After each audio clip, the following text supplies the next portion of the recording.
For decades, Helltown has been infamous for countless legends, from satanic cults to ghostly apparitions, government experiments, and more. But what is it about this small abandoned Ohio area that has spawned these legends? That's what we'll be diving into today here on Mystery Archives.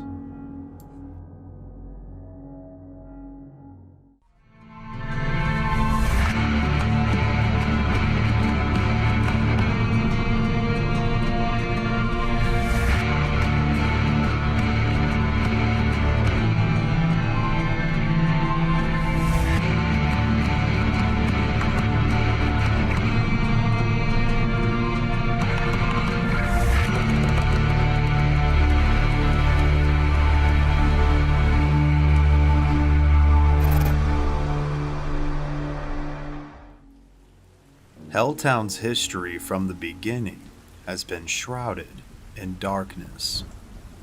Originally founded by Native American tribes in 1758, it shortly became the home of a massacre in 1782, caused by inter-tribe fighting and opposing sides siding with colonials. It was also located on a tribal war trail and became the site of several bloody battles early on. Battles which led to a number of Native American burial sites on the land. The lands would later be resettled in 1806, and what would become known as Helltown would encompass 3 towns altogether.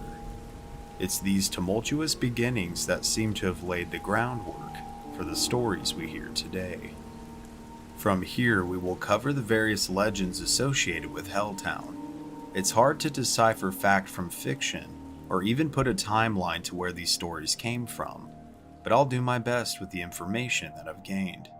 But first, to begin to understand Helltown, we must understand why the area was abandoned, and to do this, we must take a glimpse into the past.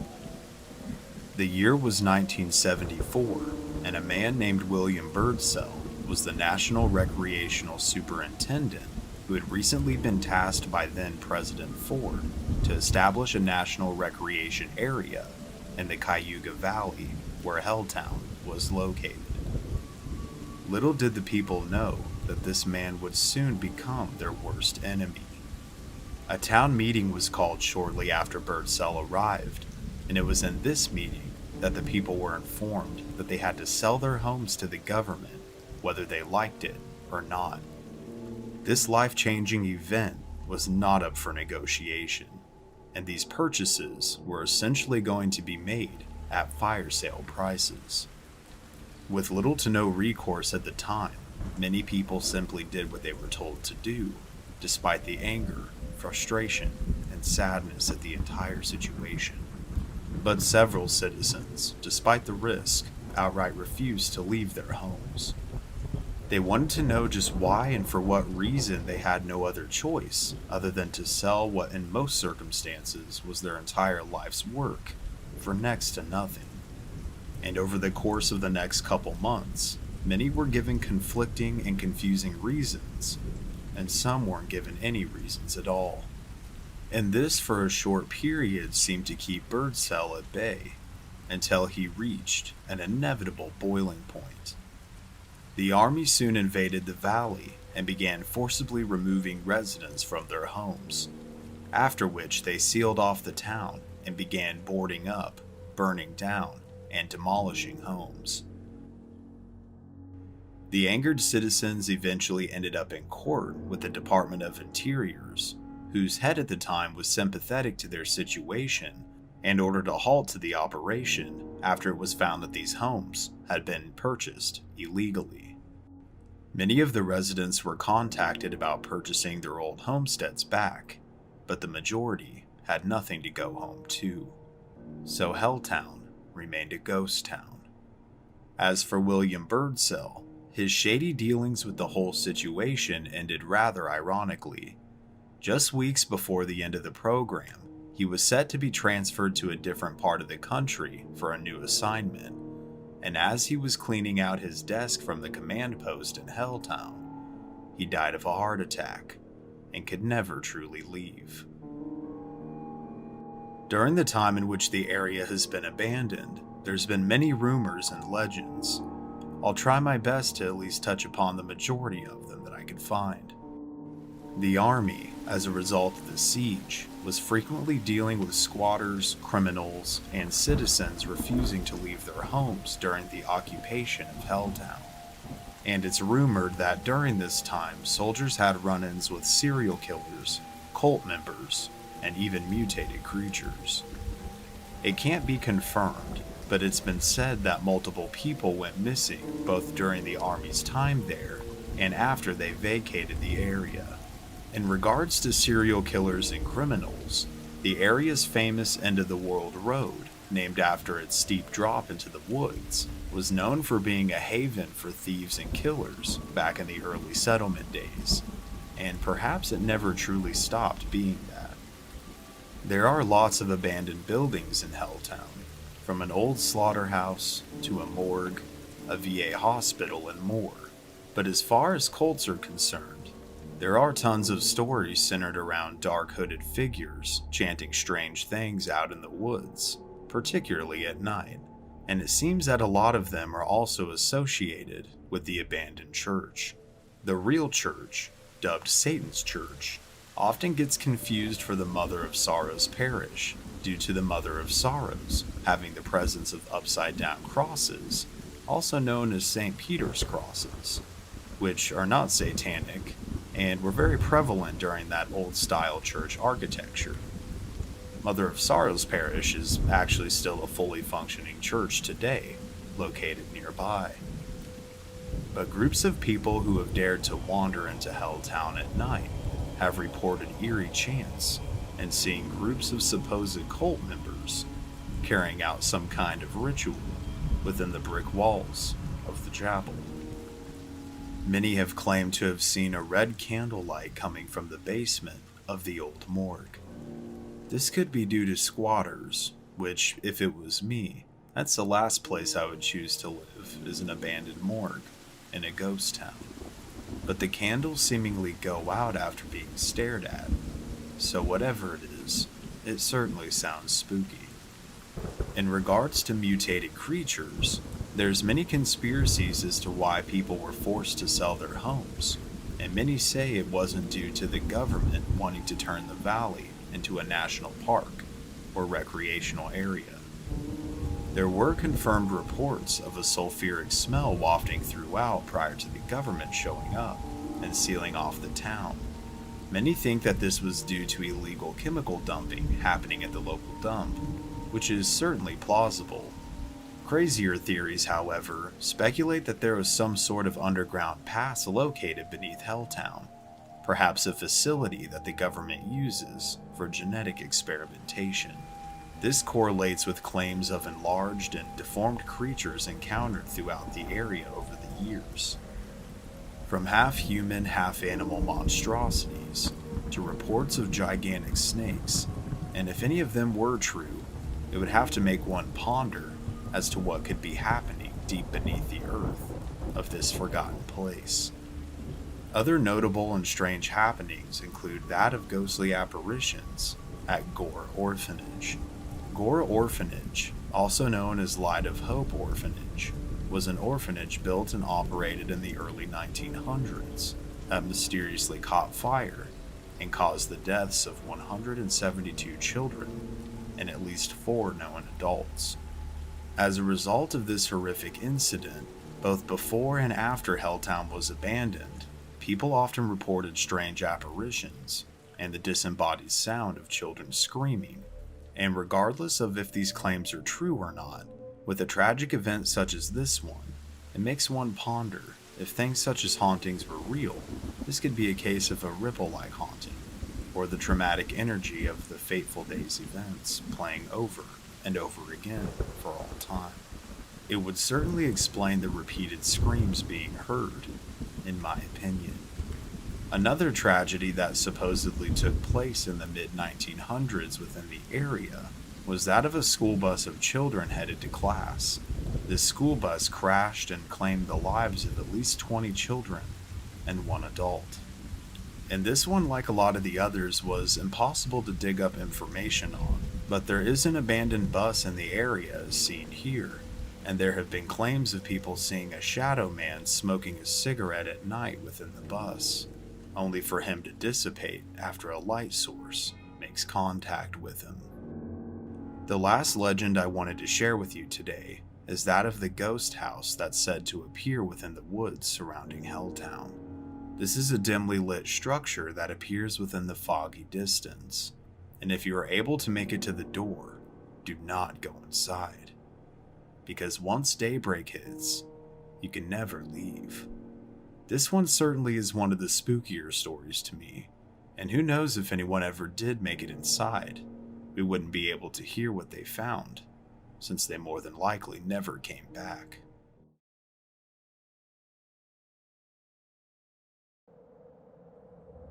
There are places in this world where history and nightmare blend so seamlessly that it becomes impossible to tell where one ends and the other begins. Houska Castle, hidden deep within the dense forests of the Czech countryside, is one such place. Built atop a desolate cliff in the 13th century, far from trade routes, villages, or any strategic importance, its very existence raises more questions than it answers. Why would a king construct an immense fortress in the middle of nowhere?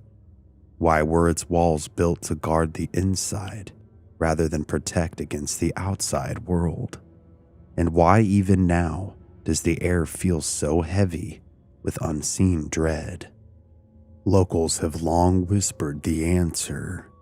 Houska was never meant to keep invaders out. It was meant to keep something else in. Beneath the castle's crumbling chapel lies a dark, ancient chasm, a pit so deep that no bottom has ever been found. A pit that once, according to legend, vomited forth nightmarish creatures onto the earth. It was said that the castle was built to seal a portal to hell itself, trapping whatever horrors clawed their way toward the world of the living. But stones and mortar are not perfect prisons. The darkness beneath Houska Castle has never truly slept.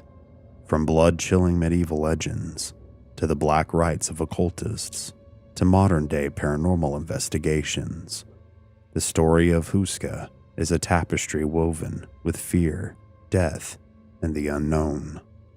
It is a place where time falters, where shadows seem thicker, where unseen forces press against the veil of reality. This is not just history, it is a descent. Welcome to Houska Castle, the gateway to hell. Join me and my very special guest, Peter Laws, from Into the Fog, as we explore this dark and very creepy place. Please also make sure you're subscribed to both of us, because if you enjoy my work, I'm sure you'll enjoy Peter's as well, and hopefully vice versa. Now, let's get into the content. Houska, or Houska Castle, stands deep in the forests north of Prague. Built in the mid-13th century under the reign of Bohemian king Ottokar II, who reigned from 1253 to 1278. Historians debate its exact founding. Some believe Ottokar II ordered its construction around the 1260s, while others argue that it was built shortly after his death by nobleman Heinrich, or Henry, of Duba in the 1280s. The first written record of Houska dates to 1291, noting a royal burgov posted there. Uniquely, Houska Castle was not established as a typical medieval fortress or feudal seat. It was set in a remote, swampy woodland far from trade routes, on a rocky cliff in the Sudades Mountains. At completion, it had no occupants and seemingly no practical purpose. It lacked external fortifications, had no water source except a rain cistern, and even lacked a kitchen. Its defensive walls curiously faced inward toward its central courtyard, an anomaly that later fed dark speculation about what the castle was built to contain.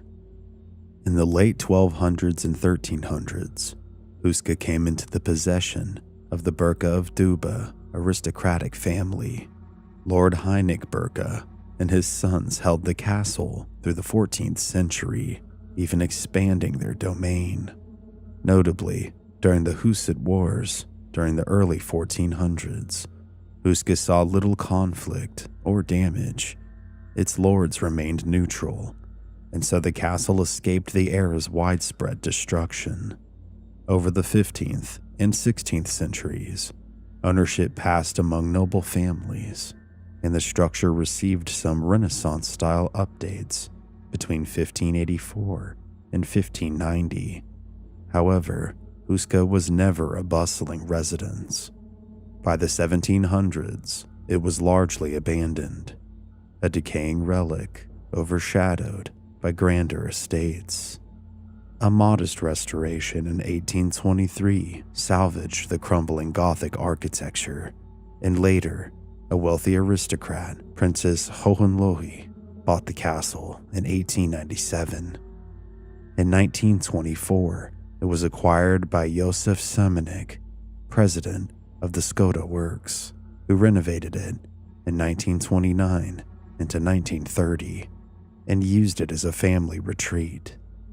Through all these centuries, Houska Castle remained strangely aloof from history's mainstream, a quiet, brooding stone shell with an ominous reputation that far outweighed its modest role in politics or war. Local legend insists Houska Castle's true purpose was not defensive or administrative at all, but supernatural. Folklore dating back to its construction claims the castle was built to seal a yawning chasm in the bedrock, a bottomless pit that the locals believed was a gateway to hell itself. According to myth, before the castle's foundation was laid, villagers witnessed uncanny phenomena around the rocky crevice. Winged creatures and half-human monsters were said to crawl out of the gaping hole at night, and strange beasts prowled the woods, leaving blood trails in their wake. The pit appeared endlessly deep. Attempts to fill it with rocks never reached a bottom. Terrified peasants whispered that dark, demonic forces emanated from this crack in the earth, that they oftentimes heard whispers coming from it. When the crown decided to build a castle on the spot, legend has it that condemned prisoners were recruited in the most horrifying way. Chronicles say that during construction, prisoners sentenced to death were offered a full pardon if they agreed to be lowered by rope into the dreaded hole and report what lay below. The first volunteer, a young man, was lowered down as onlookers watched in tense silence. Within moments, he emitted a blood-curdling scream. The workers hastily hauled him up and found the man in a state of utter madness. In the few seconds underground, his hair had turned white and his skin wrinkled as though he had aged decades. Raving about grotesque creatures and unbearable darkness, he could hardly speak before collapsing. Some versions say he died a couple days later, still in terror. Needless to say, no other prisoner volunteered to descend after that, and the gaping hell mouth was swiftly covered over. Massive stone slabs were used to cap the pit, and Houska's chapel was built directly above that infernal opening as a sacred seal. Tellingly, the chapel was dedicated to Archangel Michael, the commander of heaven's forces who cast down Lucifer, a fitting guardian to stand watch over a supposed gateway to hell. Many eerie tales grew from this foundation. It was said that once Houska Castle's walls encased the pit, the nightly sightings of winged demons ceased, as if the evil had been trapped below. Still, ghosts and unnatural creatures remained part of Houska's lore. A black-robed monk spirit is rumored to roam near the chapel, charged with ensuring the demons stay sealed in. Other reported apparitions include a giant bullfrog-human hybrid hopping in the courtyard, a headless horse trotting the castle, and even an old crone who silently prowls the corridors. Locals in nearby villages long avoided the castle, believing only malevolent things dwelt there. Some claim to hear inhuman screams, or a furious scratching sound under the chapel floor, as if something underneath was desperately clawing at the stones. In the 17th century, during the chaotic 30 Years' War, Houska acquired a new dark tale. A roving Swedish mercenary knight named Aronto allegedly took up residence in the abandoned castle, drawn by its sinister reputation.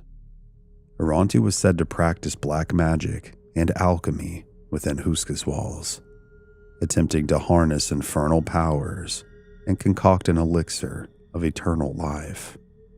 He conducted bizarre experiments at night, possibly trying to tap the dark energy of the sealed pit below. Aronto's occult activities so terrified the countryside that, according to legend, 2 local hunters stormed the castle one night and assassinated him in his laboratory, putting an end to whatever unholy rites he was conducting. Aronto's death did not dispel Houska's aura of dread, however. If anything, it reinforced the idea that only those with evil intent would dare dwell there. Another famous story emerged in the 19th century. In 1836, the renowned Czech poet Karel Hynek Mácha supposedly spent a night in Houska Castle, which was then in ruins. Mácha later wrote a letter describing a terrifying vision he experienced there. He dreamt that he discovered a dark hole in Houska's courtyard, and upon peering in, was suddenly transported into a strange realm. He found himself in the city of Prague, but it was in the far future. The poet wandered a Prague choked in smog, filled with mechanized monstrosities of technology under a dark sky. In this nightmarish futuristic vision, so the story goes, a young girl approached and cryptically told him that he was in a little hell of his own time.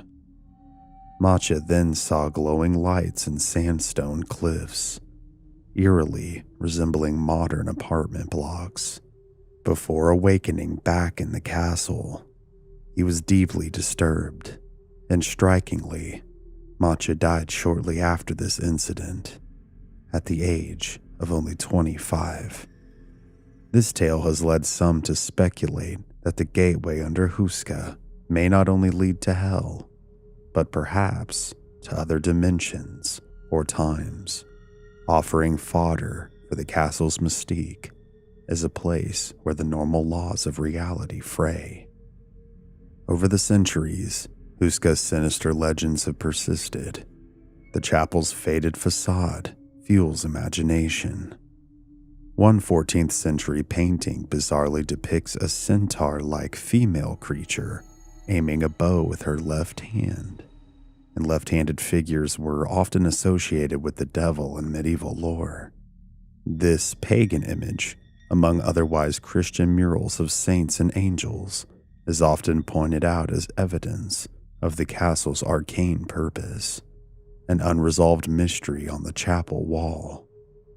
To this day, local folklore holds that Houska was built to keep something in, and the bizarre myths of half-animal demons, ageless prisoners, phantom monks, and time-twisting visions have made Houska one of Europe's most notorious supernatural sites.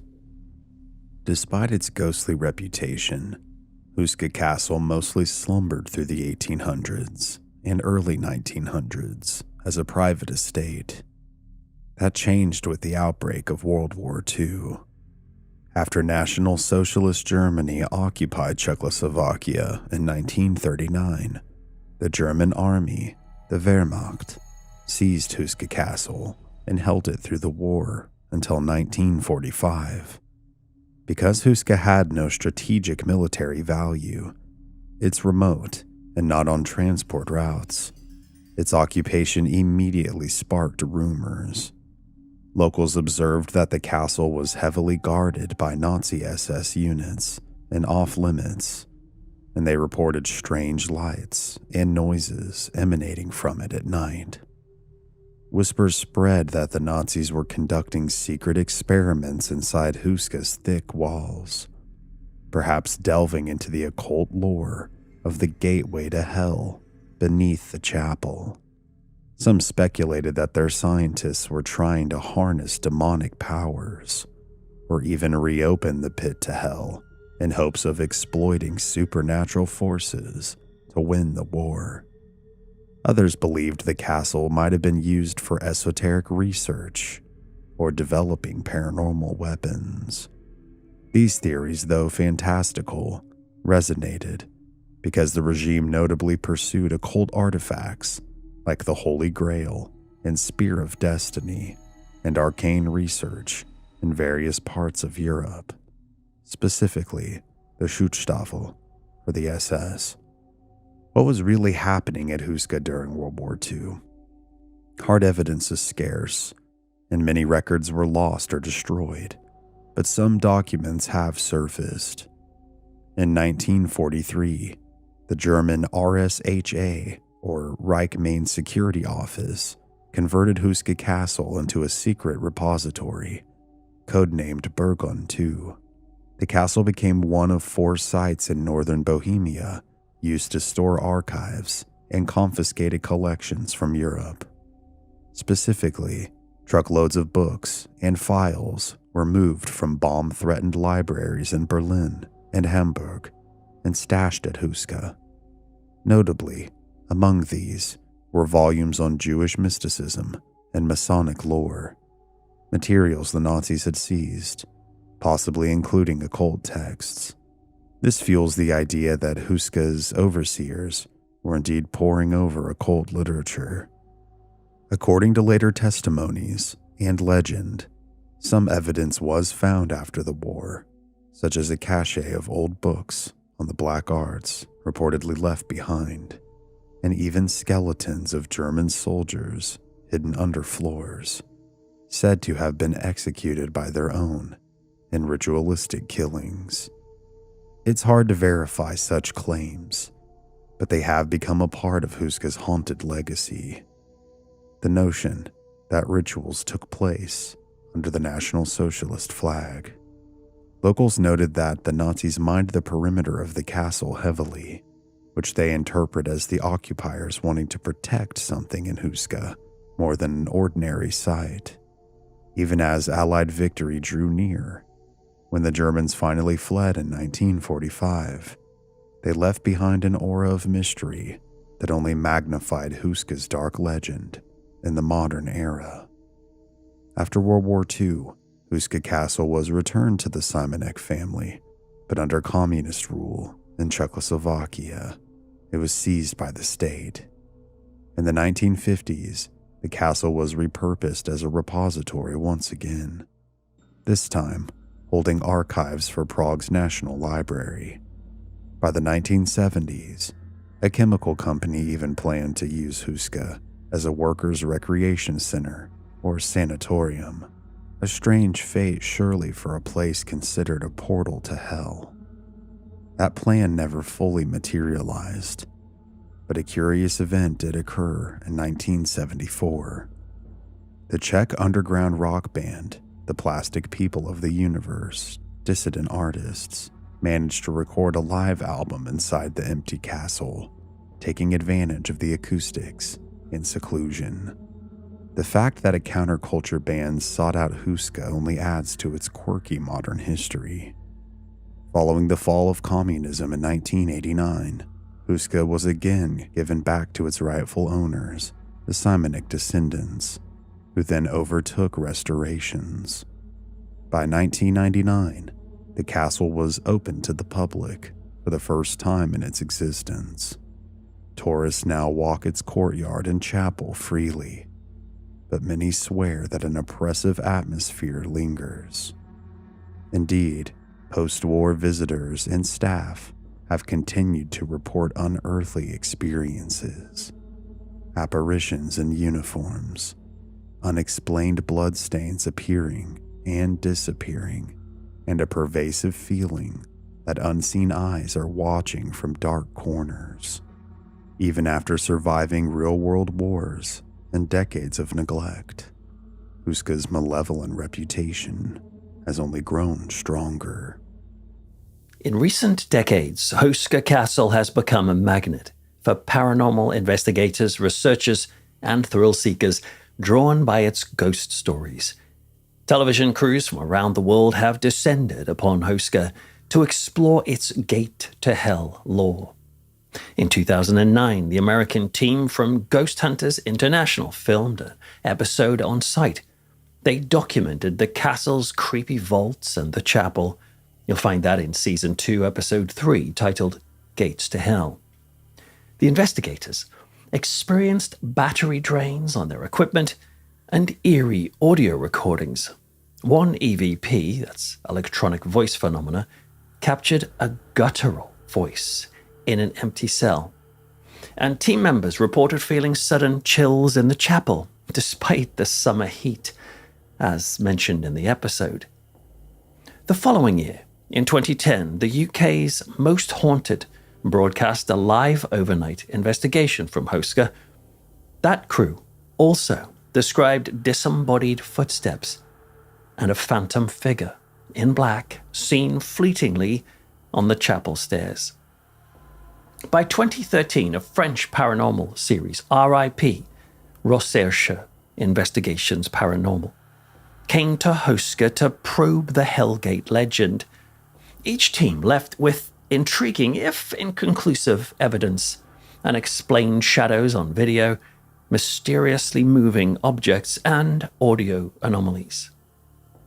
While skeptics might attribute these to the power of suggestion, even hardened investigators admitted Houska gave them the creeps, more than most locations. Local Czech researchers have also studied Houska's hauntings. In 2014, a collaboration of Czech paranormal investigators conducted an extensive overnight vigil inside the castle. They had support from a Prague television crew. And they treated Houska as Case 7 in their files. And during this research, multiple cameras and sensors were set up from dusk until dawn. The results were unsettling. One stationary camera was found inexplicably moved from its original position while no one was in the room. Loud bangs echoed in the chapel around 3 a.m., the so-called Devil's Hour. It woke a journalist who was sleeping there as a test.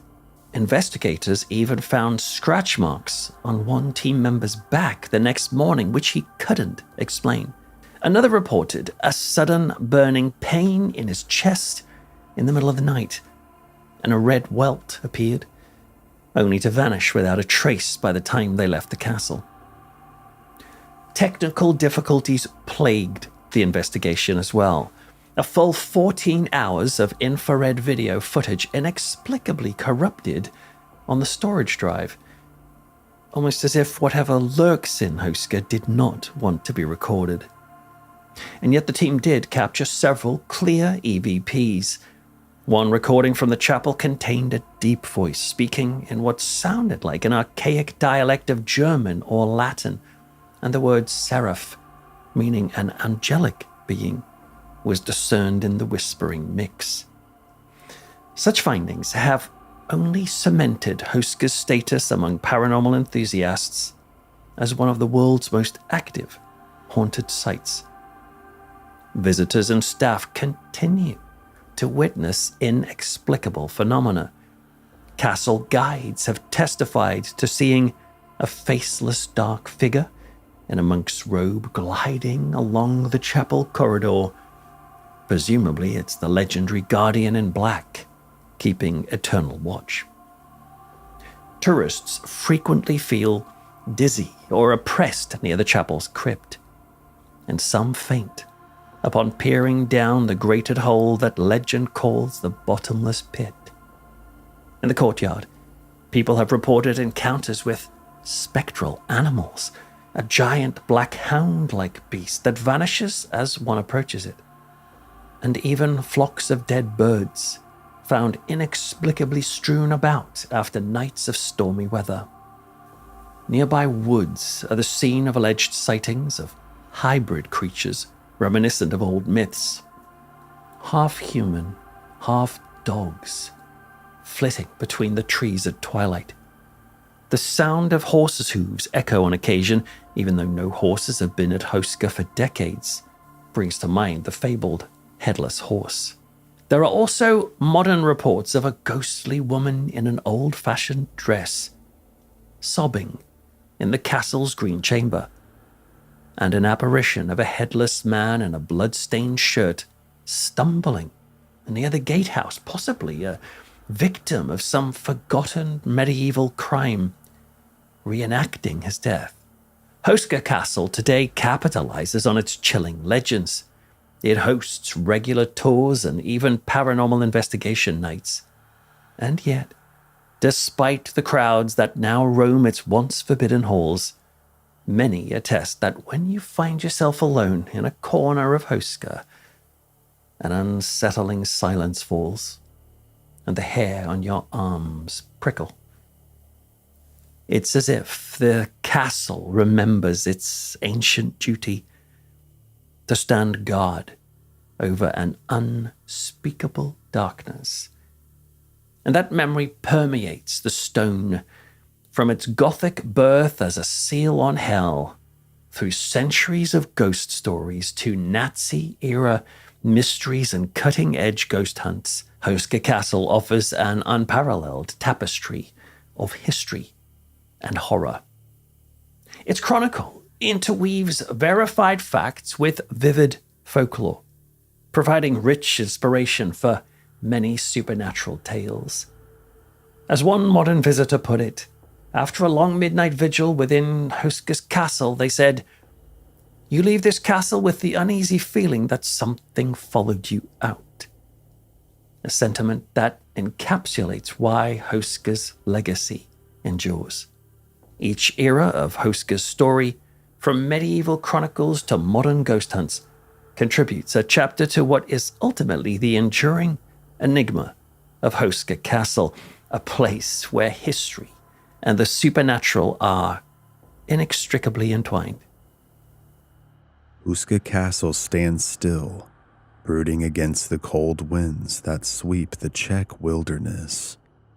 A silent guardian, or perhaps a silent jailer. Its ancient stones are weathered, but unbroken. Its dark halls echo with centuries of whispered prayers, desperate bargains, and unseen footsteps that seem to trace the same doomed paths again and again. The bottomless pit beneath its chapel remains sealed for now. Visitors come and go, some leaving with heavy hearts, some never able to explain the nightmares that follow them home. Equipment fails, lights flicker, voices whisper in languages no human tongue has spoken in centuries. And always, deep beneath the worn flags of the chapel floor, something stirs. It waits. Time has marched past Houska Castle. Kingdoms have risen and fallen. Wars have come and gone. Yet the darkness here remains untouched. Patient, eternal, and perhaps hungry.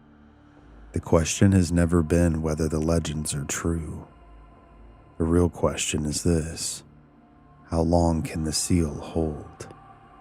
And if it should break, what might crawl free into the world once more?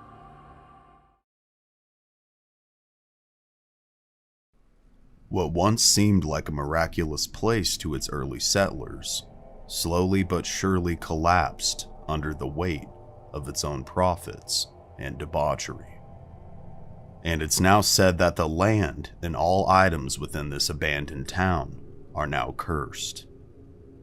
This is a strange tale that intertwines legend with history.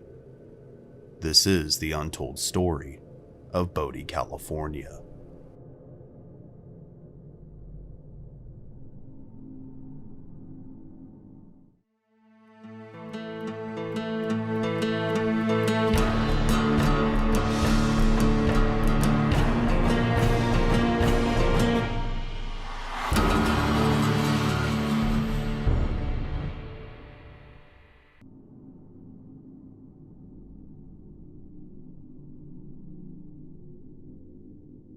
The year was 1859, and mining had begun to decline along the western slope of the Sierra Nevada. Prospectors in search of riches beyond their wildest dreams began to cross the eastern slope. One such man was named William S. Bodie. During his expedition, Bodie would find gold near a place now known as Bodie Bluff. He would make camp there and continue to take his chances in order to collect his riches. His supplies and food would grow scarce, but his stash of gold nuggets was growing ever larger. Powered by his insatiable love for a better life, Bodie continued on. However, as the year progressed and winter came over the area, he unfortunately would breathe his last breath. Bodie died in a snowstorm that very winter, and would later be discovered by the future inhabitants of the town that would come to bear his name. His story in its own way would manifest within the settlement, even down to its last days. As the search for gold continued, Bodie's gold vein would be rediscovered, and slowly but surely a mine was established, as well as a mill. The year was now 1861, and the town known as Bodie was home to 20 miners. For the next 17 years to come, its population would grow steadily, but it would remain a rather insignificant mining camp. And that was until the mill was sold. Bunker Hill Mine, as it came to be known on the west slope of Bodie Bluff, would change hands several times within the 17 years, until it came into the possession of Standard Mining Company. It was originally sold because the owners of Bunker Hill Mine at the time believed that the well had run dry, so to speak, since their profits and gold discovery had been on a downward trajectory for many years. But after it was sold to Standard, it was as if a miracle had taken place. Just months after the sale, a significant vein of rich gold ore was discovered. Profits as a result rose dramatically. And by 1878, Bodie's population had soared to over 5,000 people. It's estimated that the mine would yield nearly $15 million worth of gold over the next 25 years. Profits that would be worth an estimated $400 million in today's money. Although all seemed to be going great in Bodie, there were many hardships yet in store for the fledgling town and its citizens. The winter of 1878 was particularly savage. It's estimated that over 200 people would lose their lives, either due to exposure, hypothermia, or disease. Others would be taken by fallen timber, and one of several explosions to take place within the mines, as the powder magazine mysteriously ignited. But despite the horror of the winter frost, Bodie continued to grow.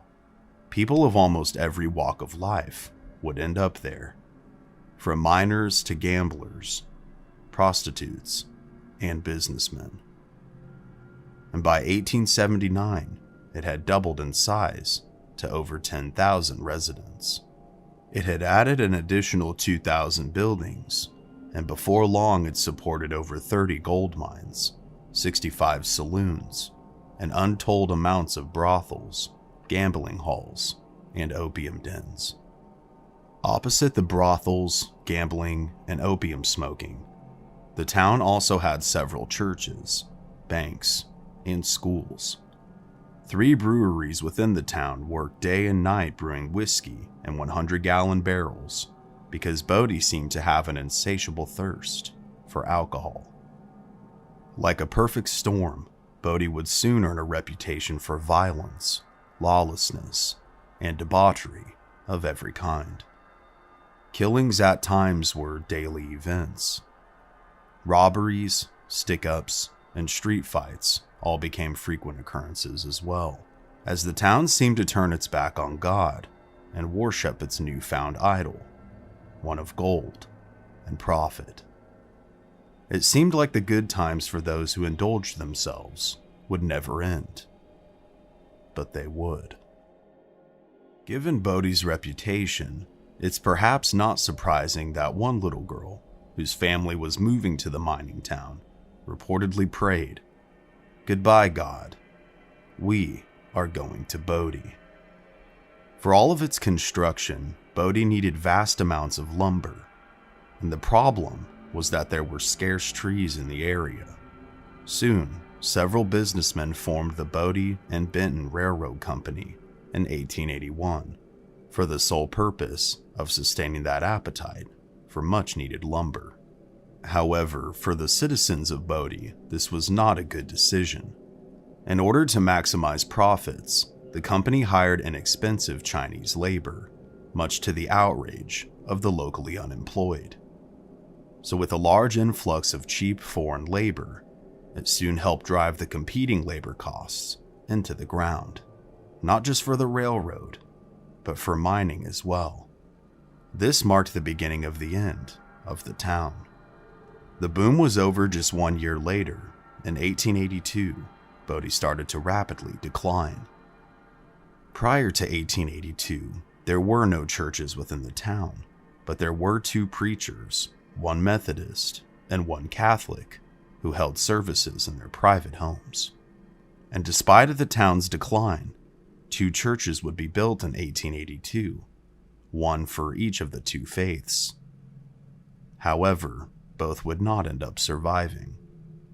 After the merging of Bodie and the Standard Mining Companies in 1887, the town saw a brief revival in both wealth as well as population, but that too would be short-lived. A series of fires would soon extinguish Bodie for good. In 1892, a fire ravaged much of the business district, further depleting the population. And in 1898, a massive fire broke out and destroyed the once prosperous mill. And although it was a slow burn, metaphorically speaking, as far as the decline of the town, the final nail in the coffin was in 1932, when a 2-year-old boy who had gotten a hold of his father's matches ended up lighting a fire that would destroy 95% of all buildings left within the town. In the years to come, Prohibition and the Great Depression would entomb Bodie. And although attempts were made to strike new gold, companies' once record profits crashed. We are thus left with a tale of a city that flew too close to the sun and burned, showing that chasing profit and vanity, debauchery and lust yielded disastrous long-term consequences. After World War II, only 6 people lived in the old settlement, and 5 of these 6 would soon meet strange and untimely deaths. The first was a man who seemingly went mad. Out of the clear blue sky, he woke up one day, loaded his pistol, and shot his wife in broad daylight in the town center. 3 men witnessed this take place and quickly took action, which would lead to the death of the man who had just killed his wife. And this is where things take a very weird turn indeed. According to each man, the ghost of the murdered man would visit them individually, tormenting them and forbidding their rest. Soon, all three would die of a mysterious and painful disease. Details on their condition are scarce, but thick and painful boils were said to envelop them, and within a matter of agonizing weeks, they would all perish. But the strange happenings didn't seem to stop with just those three men. After this, Bodie truly became a ghost town.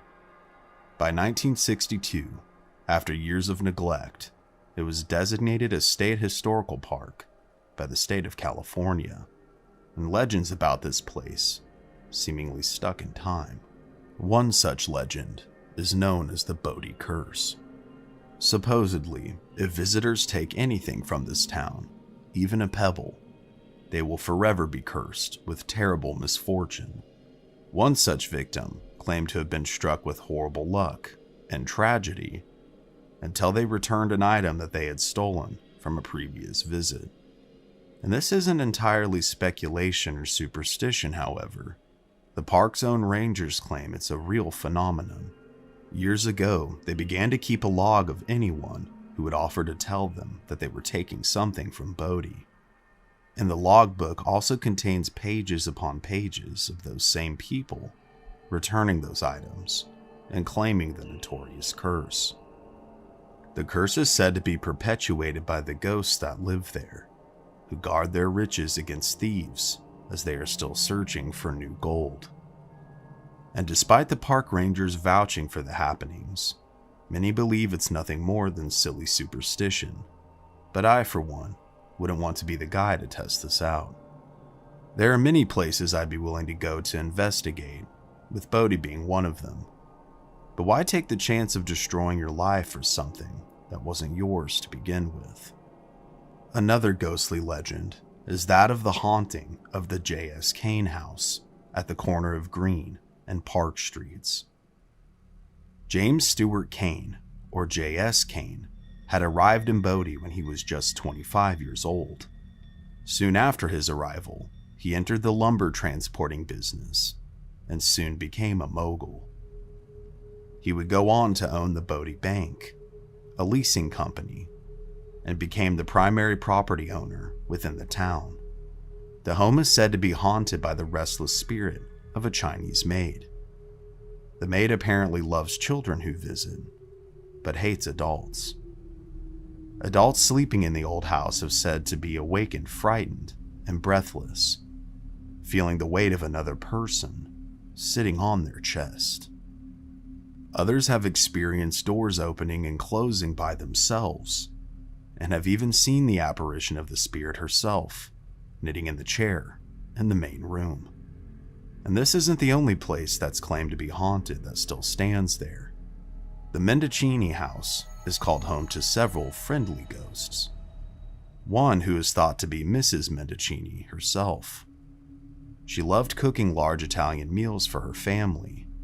Guests and park rangers alike have reported smelling delicious aromas emanating from the house, although no one has cooked there for over 100 years.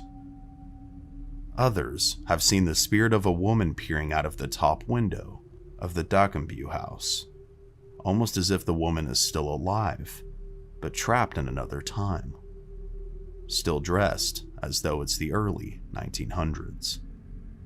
And yet another ghost is known as the Angel of Bodie, and her home is the Bodie Cemetery. There is an old angel statue that sits to guard her grave.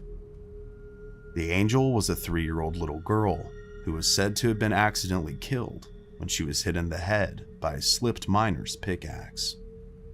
Visitors have heard giggling, feeling a small hand tugging on their pant legs, and others have seen a little girl run from tombstone to tombstone.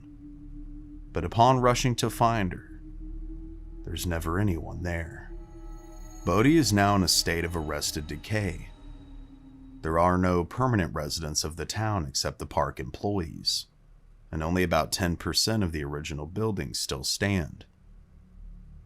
In this ghost town, there are no maps, no restaurants, or recreations. Here you get the real ghost town experience. So if you find yourself in California and feel like taking a walk through time, Bodie just might be the place for you. But just remember, don't take anything, or you just might become its newest resident ghost.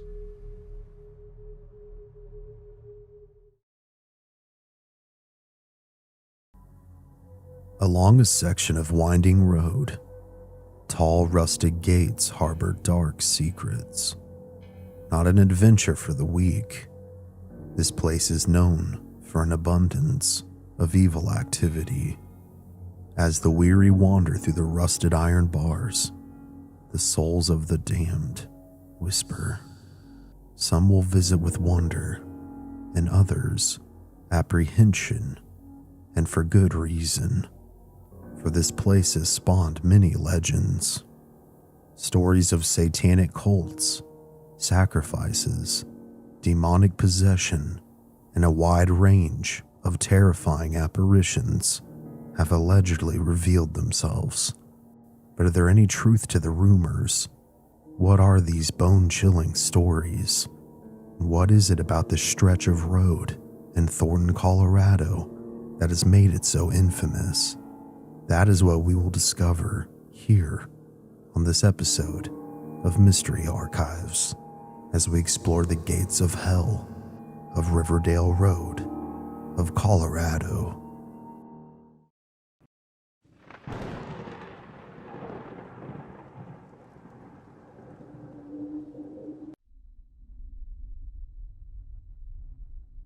All information provided is purely speculative.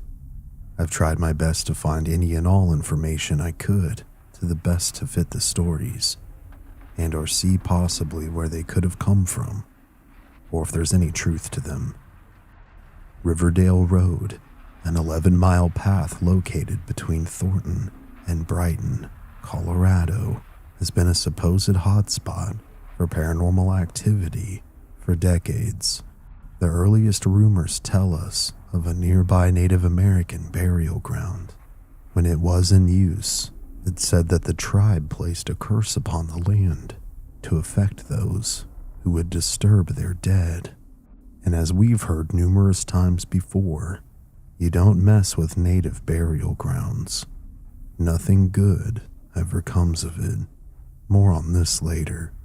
Over the years, strange entities, those seeming to be half human and half animal, have been known to permeate the path ahead.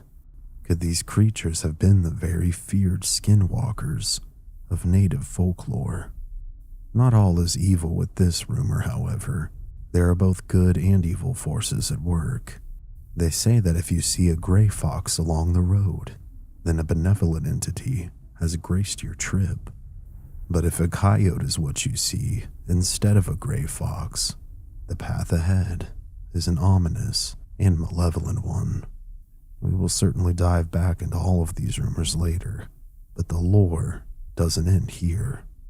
It was nicknamed closer to modern times for a variety of stories over the decades, and those of which I'll cover now, in no particular order. Many people were lynched upon the trees surrounding the road, and many as sacrifices, some allegedly of former slaves by racist groups, and others sacrifices committed by residents of the local community long ago. Whether the groups were one and the same cannot be distinguished. The gates of hell was once supposedly the home of a commune of Satanists. Satanists who would do anything to keep their black church and its practices a secret. If anyone questioned the leadership, or if an outsider got too close to the truth, they would simply go missing. On the north end of the road, not too far from Highway 7, there once stood a large house, probably what most would consider to be a mansion. But the ruins of this building, too, harbor sinister secrets. Built by a very wealthy man for him and his family, the home was once quite the marvel to gaze upon, but the ability to look upon the structure would be short-lived. Shortly after moving his family in, once construction was finished, the man began to change, growing colder, more distant, and stranger. Located back behind the home was an underground cellar, and taking the blood from the lives of those who had gone astray. It is here that they say he used black magic, writing strange symbols on the walls with their blood in order to try and conjure spirits and demons, perhaps in order to gain power and wealth. Behind the cellar is an old burnt tree, which has some lore of its own as well. This was where some victims were supposedly hung and burned at the stake, leaving charred remnants. One fateful night, as his family slept, the husband of the family crept up the stairs with an axe, and without the others knowing, he went room to room, slaying his wife and his children as their blood coated the floors of the house. This diabolical man, seemingly demon-possessed, then took fuel and dumped it all throughout the house, lit it aflame, and then stepped outside to revel in pure madness at what he had just done. Was it him or a demon inside of him? This we'll perhaps never know, but he apparently, once the home was partially engulfed in flames, then took a rope, fastened it to the charred tree behind his cellar, and ultimately hung himself, his feet dangling inches above the ground, as the home behind him was reduced to burnt rubble. Other versions of the story say the man disappeared and was never seen or heard from again. A pale white figure of a woman is said to haunt the grounds now. It can be heard screaming some nights when the wind is still. Those that visit the Gates of Hell area have reported, as previously mentioned, seeing strange animals, but they also report seeing and hearing stranger things as well. Disembodied voices, the feeling of being watched, and the sensation of icy hands poking and touching them. Another very strange phenomenon that's said to exist is bloody human handprints materializing on the street signs with no rational origin. This place, like many, seems downright terrifying in my opinion. But is there any truth to any of these stories? Or are they just that, stories? Well, here's what I found, following what we covered in order. Thornton, Colorado was indigenously inhabited by several Native American tribes, most notably the Arapaho and the Cheyenne. Each tribe had very different burial methods. The Arapaho usually buried their deceased on the same day that the person had died. The body was dressed in their finest traditional clothing, and a spacious grave was dug into the ground.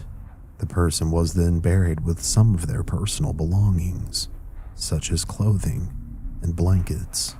Stones and other items would be placed on top of the grave to mark its significance and who was buried there, arguably fairly similar to how the West buries people today. The Cheyenne, however, had a very different method. It's unclear how long it took them to typically lay someone to rest, but their funeral customs were that they would wrap the deceased in shawls and blankets. They would proceed to the designated burial ground, and during the procession, a bloodletting practice would take place, where ponies would typically be killed. They are interesting to me in numerous ways, but they wouldn't bury their dead. They would instead build a scaffold of sort and lay the dead on top of it. This was done in the belief that it would accelerate the soul of the departed's passage into the afterlife. For practical reasons, it is believed that they did this in order to prevent wild animals from pillaging the corpse, which very well may have been the case, but typically the bodies would stay and sometimes decay and eventually fall back down to the ground. Now, curses did exist for both tribes, but I couldn't find any that specifically referenced burial sites. In almost all people's beliefs, disturbing the dead is considered very taboo. Could it perhaps be our collective regard for the eternal rest of those who have passed that have led us to the belief that a burial ground could indeed be cursed? Also, skinwalkers, which are still feared to this day, were created when a person committed a heinous act, like the killing of a family member, and this would grant them supernatural powers, allowing them to shapeshift from a human to an animal at will. They often become coyotes, wolves, foxes, or bears, though they can transition into any animal. Both coyotes and foxes are allegedly the omens along the road containing the gates of hell. When it comes to the supposed lynchings that took place, I found this. In Colorado, it was a cheap way to execute criminals, and the majority of those that are documented, roughly 175 cases, were mostly the results of court rulings at the time all over the state, and the time being the early 20th century. As far as if formal slaves were lynched, this very possibly could have taken place, but I couldn't find any that were directly linked to Thornton. In total, there were 5 events that were explicitly tied to race, but many took place, again, in the early 20th century, albeit as horrific as they were. After 1919, lynch mobs occasionally flared up to dole out public justice. But as more people moved to the state, attitudes towards this type of behavior and action began to change. Therefore, public opinion, as well as opinion of the courts, moved away from this method of execution. When it comes to the apparent satanic cult commune that supposedly lived there, I couldn't find any evidence of them no matter where I looked. But obviously, if I was a secret cult, and I was good at my job, I wouldn't have any evidence of my bloodthirsty existence on the internet either. This now leads us back to the mansion where the name came from. The name Gates of Hell came from the old and rusted iron gates of a burned-down mansion, a blaze that was the result of a madman who took his family out. Now, there is proof of the mansion, who bought it, and what happened that caused it to burn down, but the truth is certainly less spooky than the legend. Before I dive into it, I wanted to also mention that it's more than likely that the charred tree was the result of either the original fire or of a lightning strike taking place. The mansion was originally named the Volpert House. Built in 1864 by a man named David Volpert, this 2-story brick house was a fine structure of dignity.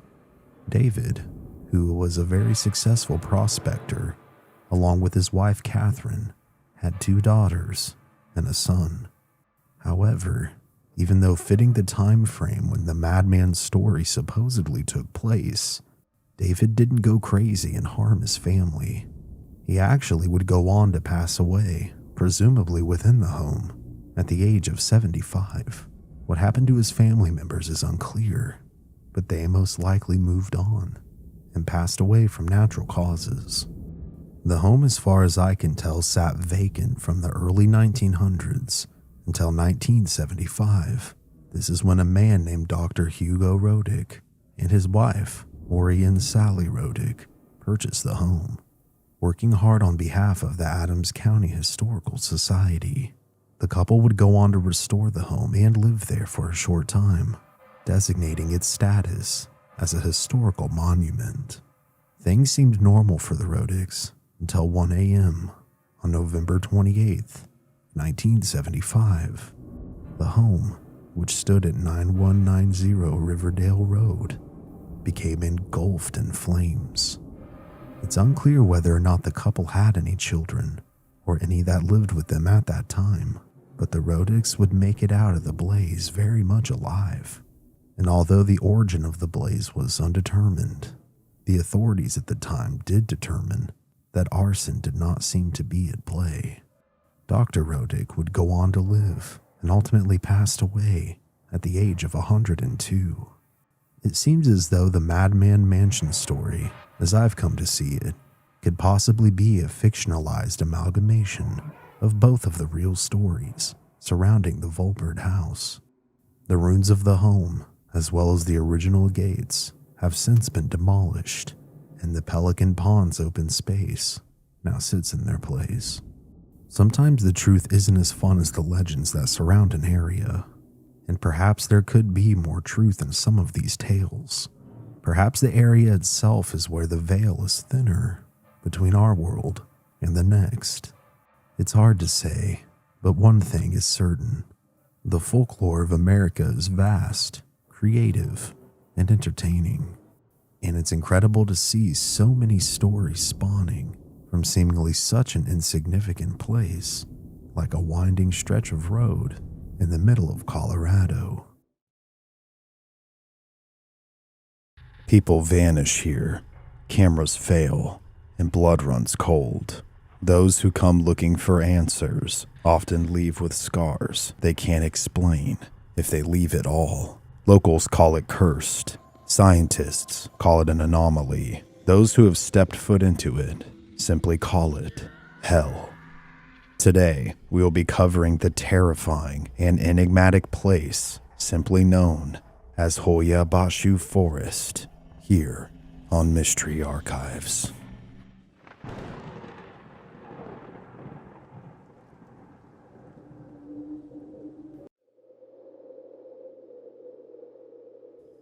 Nestled on the outskirts of Cluj-Napoca in Transylvania, the Hoya Baciu Forest is a place where history and horror intertwine. Beneath its canopy lie traces of Romania's oldest Neolithic settlement, a 6,500-year-old burial ground, and the ruins of ancient houses. But it is not these archaeological relics that have earned Hoya Baciu its ominous name, the world's most haunted forest. That reputation comes from the countless modern tales of horror, which include mysterious disappearances, ghostly apparitions, and uncanny phenomena that defy scientific explanation. Locals have long avoided this woodland. According to legend, centuries ago, a shepherd named Baciu drove his flock of 200 sheep into these trees and was never seen again.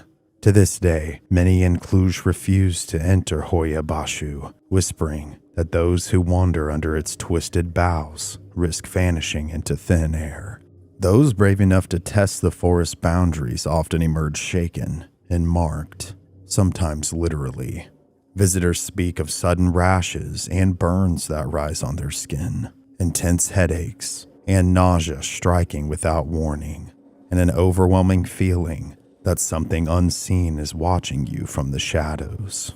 Electronic devices go haywire, phones die, cameras refuse to function, and compasses spin uselessly, as if the forest exists in a realm where north and south have no meaning.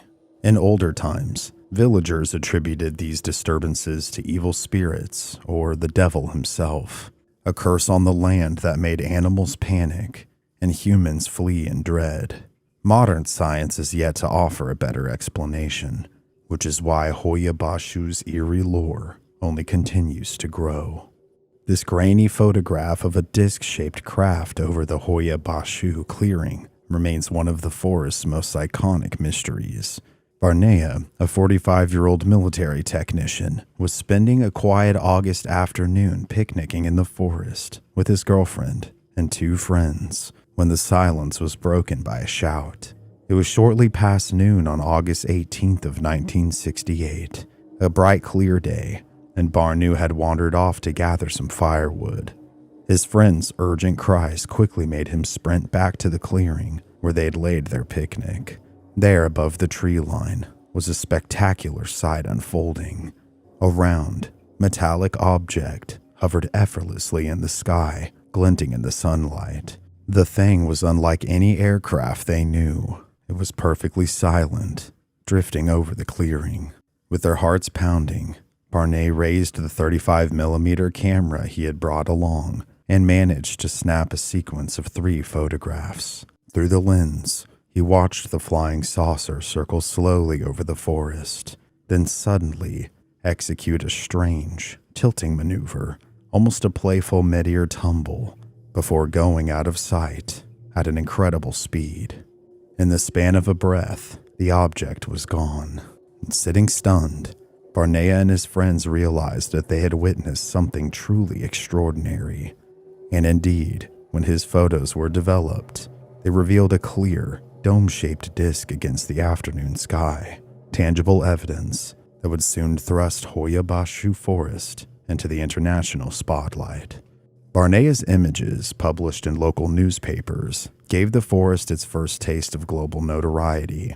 UFO enthusiasts around the world were astonished. Here was a credible eyewitness, a sober military man, presenting what appeared to be one of the clearest UFO photographs ever taken in Romania.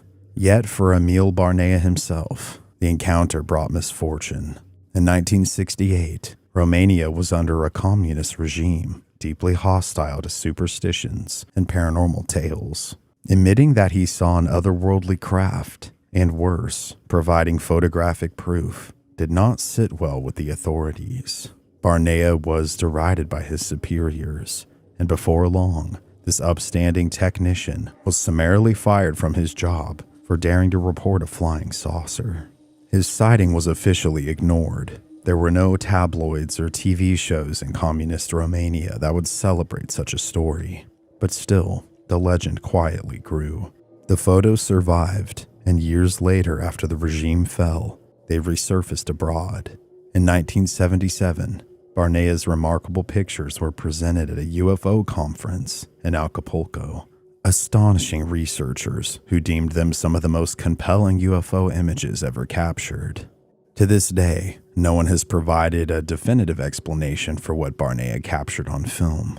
He gained no riches or fame from it, only a footnote in the halls of history of the unexplained. And Barnea was not alone in suffering consequences for delving into the forest's secrets. As tour guide Marius Lazen notes darkly, many of the early researchers who poked into the forest mysteries met unsettling ends, some allegedly being found not long after in psychiatric wards, their sanity frayed by either the state's punishment or something far stranger that they had encountered among those trees. If UFOs initially brought Hoya Baciu fame, it's ghosts and phantoms that cemented its infamy. Over the years, scores of people have reported encountering apparitions in these woods. Pale figures peering out from behind gnarled trunks, shadowy silhouettes that flit between the trees and then dissolve into thin air. One early explorer of the forest, biologist Alexandru Sift, found that his camera picked up things that his eyes did not. In the 1950s, Sift conducted a series of solitary expeditions into Hoya Baciu and snapped hundreds of photos. When he developed them in his darkroom, he was astonished to see unexplainable shapes in the frames, faces and figures lurking in the background. The local villagers to whom Sift showed the images to were terrified. To them, it confirmed what they had always suspected, that spirits roamed the forest. Decades later, a respected chemistry professor named Adrian Petrut spent years studying the site and also witnessed these eerie visions. Petrut reported seeing misty, ghostly beings materializing in the darkness under trees, sometimes an entire spectral form, other times just a floating, disembodied head drifting through the gloom. Such accounts, coming from educated observers, as well as from folklore, have led many to believe that the forest is some kind of gateway between the world of the living and that of the dead. The very air in Hoya Baciu seems charged with unseen presences, giving anyone who enters an immediate prickling of the skin and the sense that they are never truly alone. For those who wander the crooked paths of Hoya Baciu Forest at night, it's often what you hear that provokes terror. Visitors frequently speak of an uncanny auditory hallucination, the crunch of footsteps pacing in the leaves, keeping an even distance just out of sight. Yet when they shine their flashlight towards the noise, nothing is there. Others describe whispers floating on the breeze, or bursts of distant, disembodied laughter echoing between the trees, as though some unseen figures are mocking their very presence. And occasionally, the encounters turn physical. More than one traveler has felt an invisible hand on their shoulder or push them in the back, delivering a shock of adrenaline and fear. I was not entirely alone, and something shoved me, one visitor insisted, yet no branch or root had caused their stumble. Tour guides have learned to take such reports seriously, as they occur with alarming consistency. People enter the forest brimming with skepticism, only to emerge pale and wide-eyed, convinced that they were touched or even stalked by unseen entities. The forest's oppressive atmosphere amplifies every fear. It is easy to imagine eyes watching from the dense undergrowth, or to misinterpret a swaying branch as a human figure. But in Hoya Baciu, so many independent witnesses have described the same phenomena, the same giggling echoes, the same dark silhouettes sitting on the edge of vision. One especially harrowing incident illustrates just how these experiences can feel. On the evening of August 18th of 1999, exactly 31 years to the day after Emil Barnea's UFO sighting, a group of 5 Cluj-Napoca locals decided to camp near the infamous central clearing of Hoya Baciu. They had heard the legends and came equipped with flashlights and a healthy dose of skepticism. As twilight fell, however, the forest's mood seemed to change. An unnatural coldness descended around them, drastic enough that the friends found themselves shivering on a warm summer night. Their compass needles began spinning erratically, and their GPS units flickered out. Phone batteries that were fully charged an hour before suddenly drained to zero, cutting off their connection to the outside world. Then came the footfalls. They were heavy, deliberate steps trudging in a circle around their campsite. The group fell silent, shining their flashlights into the black timberline, expecting at any moment to catch the gleam of an animal's eyes. But the lights revealed nothing except gnarled tree trunks. The footsteps persisted, now accompanied by faint whispering voices and a single peal of muffled laughter that sent a jolt of panic through the campers. With their fears rising, they huddled together, back to back. That's when one of them spotted a shape between the trees, a fleeting shadow, humanoid, but impossibly fast, fleeting from one trunk to the next in the distance. Another cry rang out as one of the hikers felt a sharp pain across his forearm. Under the beam of the flashlight, 3 fresh scratches were revealed slashed across the skin. It was as if an invisible claw had raked him. That was enough to send the party scrambling out of the forest in a blind, stumbling dash. They didn't stop running until the trees thinned, and they burst out onto the nearest road.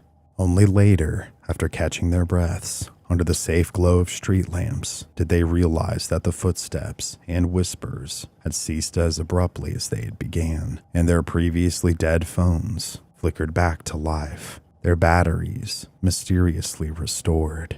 The group could only conclude that something in that clearing had toyed with them. Their story, passed down among locals, has become one of the forest's well-known cautionary tales, a modern campfire story with the power even to make cynics reconsider a nighttime hike. Of all of Hoya Baciu's legends, perhaps the most unsettling is the tale of the little girl who vanished. The story has many variations, but most can agree on the core details. In the early 1980s, as some tell it, a family from Cluj-Napoca was picnicking in a sunny meadow at the forest's edge when their 5-year-old daughter wandered away chasing a butterfly. In just a few minutes, the parents had taken their eyes off her. The girl had slipped past the tree line and into the shadows of Hoya Baciu, and she did not come back. Distraught, the family initiated a massive search. Police combed every trail. Volunteers and shepherds scoured the woods for weeks, but not a single clue turned up. It was as if the forest had swallowed the child whole. Years passed, and then, on a misty autumn day, 5 years to the day of her disappearance, the little girl emerged from the forest at the same exact spot where she had vanished. She was calm, standing, and calling for her mother as if nothing had happened. To the shock of it all, the girl had not aged a single day. She was still 5 years old, wearing the same cotton dress and shoes she had gone missing in. Strangest of all, the garments looked clean, not tattered by 5 years' worth of elements. The child was taken to the hospital, and investigators gently questioned her. She appeared healthy, unharmed, and utterly confused. She could recall nothing of where she had been. In her mind, no time had passed. One moment she was following a butterfly into the trees, and the next, she was stepping back out. How do you explain such a case? Some locals conclude that Hoya Baciu's supernatural forces had pulled the girl into a time vortex or an alternate dimension, holding her outside of time for 5 long years. Others more cynically suggest that it was all a hoax or a tragic mix-up with another lost child. And in truth, there are no official records to verify this story. It lives on as folklore rather than documented fact. Yet many swear it's true. The tale of the time-traveling girl. It's often recounted in hushed tones by those who claim that the forest can bend the very rules of reality. Deep within Hoya Baciu, even the forest's vegetation appears to bear a curse. The trees themselves grow in distorted and human shapes. Trunks abruptly bend at sharp 90-degree angles, then twist back upright. Others curl and spiral into corkscrew patterns, as if melted by some infernal heat. In certain groves, the bases of the trees bulge out like misshapen tumors, and multiple trunks fuse and arch away from the ground, an eerie symmetry. Under the silvery light of the moon, these deformed trees cast monstrous shadows, resembling giant hooks or gnarled claws stretching towards the sky. It's no wonder that visitors describe the forest as creepy, even in broad daylight. One glance at these woods, and it's easy to believe that some power warped them into such forms. Explanations have been attempted. Some scientists thought strong winds might have blown the young trees as they grew, or that soil might contain an unusual amount of radiation that mutated their growth patterns. But detailed investigations have found no clear evidence of any environmental factors to account for the trees' grotesque shapes, so the mystery stands. Amid these tortured woods lies Hoya Baciu's most famous landmark, a round, completely barren clearing, Poiana Rotunda, the Round Meadow. Imagine hiking through dense thickets of oak and beech, the twilight growing deeper under the canopy, and then suddenly, the woods just stop. You step out of the tree line into an open, almost perfectly circular meadow, perhaps a few hundred feet across. Here, there are no trees at all, only a thick carpet of grass and wildflowers stretching under the open sky. The circle's edges are well defined, as if someone took a giant cookie cutter to the forest and sliced out all the trees in a neat ring. Yet foresters and scientists have studied the soil. They've found no clear reason why trees refuse to grow in this spot. Soil samples from the clearing show nothing poisonous or extraordinary that could even contribute to causing this. Nevertheless, seedlings planted here wither away, and even the native grass never seems to overgrow. It stays at a strangely uniform height, as though the clearing is maintained by an invisible groundskeeper. Many who enter this meadow report an immediate change in atmosphere. The air feels heavier, the normal chirping of birds and insects falls silent, and a deep hush blankets the area. Animals avoid it. You'll seldomly see a squirrel or even a butterfly cross the clearing center, and some visitors describe the stillness as soothing, but more often, it's reported as intensively foreboding, a silence so thick that one's own breath and heartbeat feel too loud. This clearing is the heart of Hoya Baciu's mysteries. It was above this very spot that Emil Barnia's UFO was said to hover in 1968, and indeed, many later sightings also concentrate here. Over the years, people have captured dozens of curious photographs on or near the clearing, orb-like lights floating above the ground, and even white shapes that look like silhouettes or wraiths drifting through the trees at the clearing's edge. Paranormal investigators frequently flock to this spot with measurement equipment. Those who bring an EMF meter, a device that detects electromagnetic fields, often see it spike inexplicably when they sweep it over the clearing. And on some nights, the clearing is aglow with an eerie green or orange radiance. Photographs have shown strange colored mists hanging above the grass, defying most explanations. Compasses too go haywire here, spinning and pointing in random directions. Batteries drain at a frightening rate. Locals have even started calling the clearing the dead zone, not only for its lack of vegetation, but because of so many mechanical and electronic devices dying in its vicinity. Some believe the meadow hides a portal to another dimension. Even tour guides like Marius Lazine introduce the clearing with a nervous smile, referring to Hoya Baciu as the Bermuda Triangle of Transylvania, a place where people and things vanish, and where reality itself might fray at the edges. For all its horrors and wonders, Hoya Baciu Forest remains an enigma, a place that sits on the boundary between legend and reality. On one hand, skeptics can and do argue that there is nothing here beyond overactive imaginations and natural phenomena misinterpreted as supernatural. After all, there are no scientific investigations that have ever conclusively proven a paranormal presence in the forest. Researchers have logged hours of data on magnetic fields, soil composition, and wildlife behavior, and have found nothing definitive that points to ghosts or aliens. However, they do have a hard time explaining away the sheer volume and consistency of the reports from the forest. How is it that person after person, from rural villagers in the 1800s to tourists all the way into 2025, describe the same sensations, the same unseen eyes, and the same malicious whispers? Perhaps the true power of Hoya Baciu is the effect on the human psyche that it has. It seems as though the forest feeds on our deepest fears and curiosities, leaving us to wonder whether we've encountered something truly not of this world, or merely the ghosts of our own imagination. Either way, once you've walked among the twisted trees of Hoya Baciu, you carry a piece of its darkness with you, a story to tell, a shiver of a memory, a reminder that some places are marvelously, irreducibly unknown. There is a place in the Venetian lagoon where boats will not dock, where fishermen will not cast their nets, and where no tourist dares to wander. It lies silent beneath a tangle of vines and ash, hidden in plain sight just south of Venice. On clear days, you can see its crumbling bell tower, rising like a broken finger from the water, beckoning, warning. This is Poveglia Island. To some, it's the most haunted place on Earth. To others, it is simply cursed.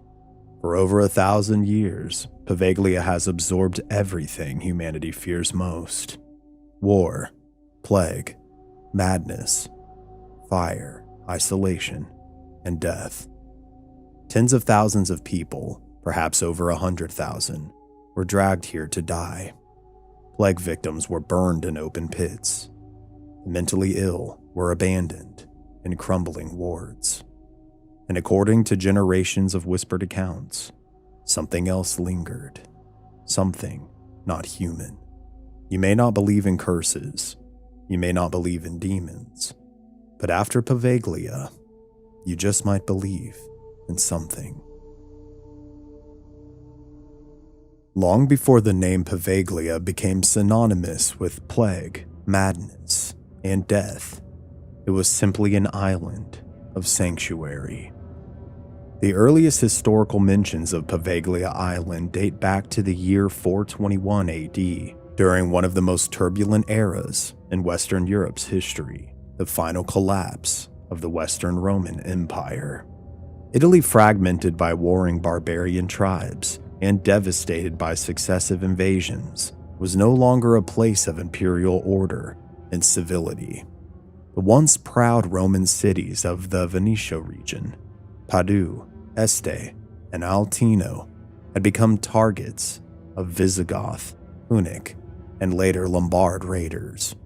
The marshy lagoons to the east, however, offered something that the mainland could not: natural protection. The Venetian lagoon, an expanse of shallow salt water dotted with muddy islets and reeds, acted like a defensive barrier. Raiders on horseback could not easily maneuver in these kinds of waters, and naval attackers had little patience for the maze of channels that only local fishermen knew how to navigate. It was in this precarious historical moment that Poveglia first became inhabited.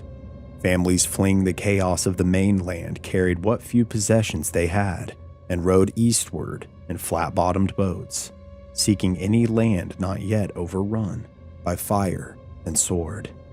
Among the many islanders they settled, Murano, Torcillo, and Burano, was the humble of Poveglia, the name being derived from the Latin word populus, meaning poplar tree.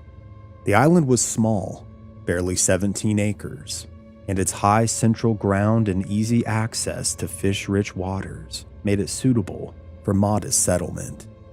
Wooden stilt houses were erected, clustered together on the firmest patch of ground. These early settlers lived off lagoon fishing, salt extraction, and limited agriculture on raised garden plots. Their lives were humble, but they were safe, and this foundation would quietly grow over the centuries. By the 9th century, Poveglia had become a recognizable community within the broader lagoon world. While Venice itself was rising to international prominence as a center of commerce and naval power, Poveglia remained relatively provincial, a fishing village, independent, but tied closely to Venetian authority. During this time, the Republic of Venice established a network of administrators over the lagoon, including the installment of podestas, or governors, to oversee specific islets. Poveglia received its own podesta, suggesting a certain level of population density and economic growth. The island was now governed as a minor administrative district, with the growing Republic of Venice. In 1379, the Republic of Venice faced an existential threat: a full-scale war with its rival maritime empire, the Republic of Genoa. Known as the War of Chioggia, this conflict was not just about territory or trade. It was a struggle for control over the Mediterranean itself. The Genoese fleet launched daring raids across the Venetian lagoon. Towns, islanders once thought untouchable, were suddenly in peril. Fearing bombardment or occupation, the Venetian authorities ordered the complete evacuation of Poveglia. The Poveglia Goti packed up their lives, clothing, their tools, religious icons, even livestock, and boarded gondolas, fishing boats, and cargo barges. Under escort from armed guards, they were relocated to Giudecca, a larger island closer to the protective walls of Venice itself. The war would end in 1381, with Venice barely victorious. But Poveglia was not so lucky. When the former residents returned, they found their homes razed or looted, their fields salted or burned, and many of their graves desecrated, as well as booby-trapped wells and pits left by retreating enemy forces. The Venetian government declined to fund reconstruction. The people of Poveglia, demoralized and impoverished, chose not to return. Poveglia was no longer a home. It had become a scar. In 1527, the Doge Andrea Guidi offered the island to the Camaldolese monks, known for their quiet devotion and hermetic traditions. But after a brief inspection, the monks declined their offer, stating that the island was too damaged, remote, and spiritually heavy. In 1661, Venice tried again. Surviving descendants were invited back with promises of land titles, trade advantages, and tax exemptions, but the former villagers declined once more. By the end of the 17th century, Poveglia was almost entirely abandoned. Vines overtook the houses. The church of San Vitale began to rot, its wooden beams collapsing. The bell tower, strangely untouched by time or war, became a silent watchtower, and fishermen began avoiding the island, swearing that it was cursed. And still, the real horror had not yet begun. Poveglia's fall from Rural Haven to Death Island was not swift, but when it happened, it was absolute. By the mid-1500s, the peaceful days of its residents were long past. The church of San Vitale stood in eerie silence. Overgrown paths snaked between collapsing buildings. The island, once full of life, had returned to marsh and moss. But in the eyes of the Venetian Republic, it was not forgotten. It had strategic value, just not for the living.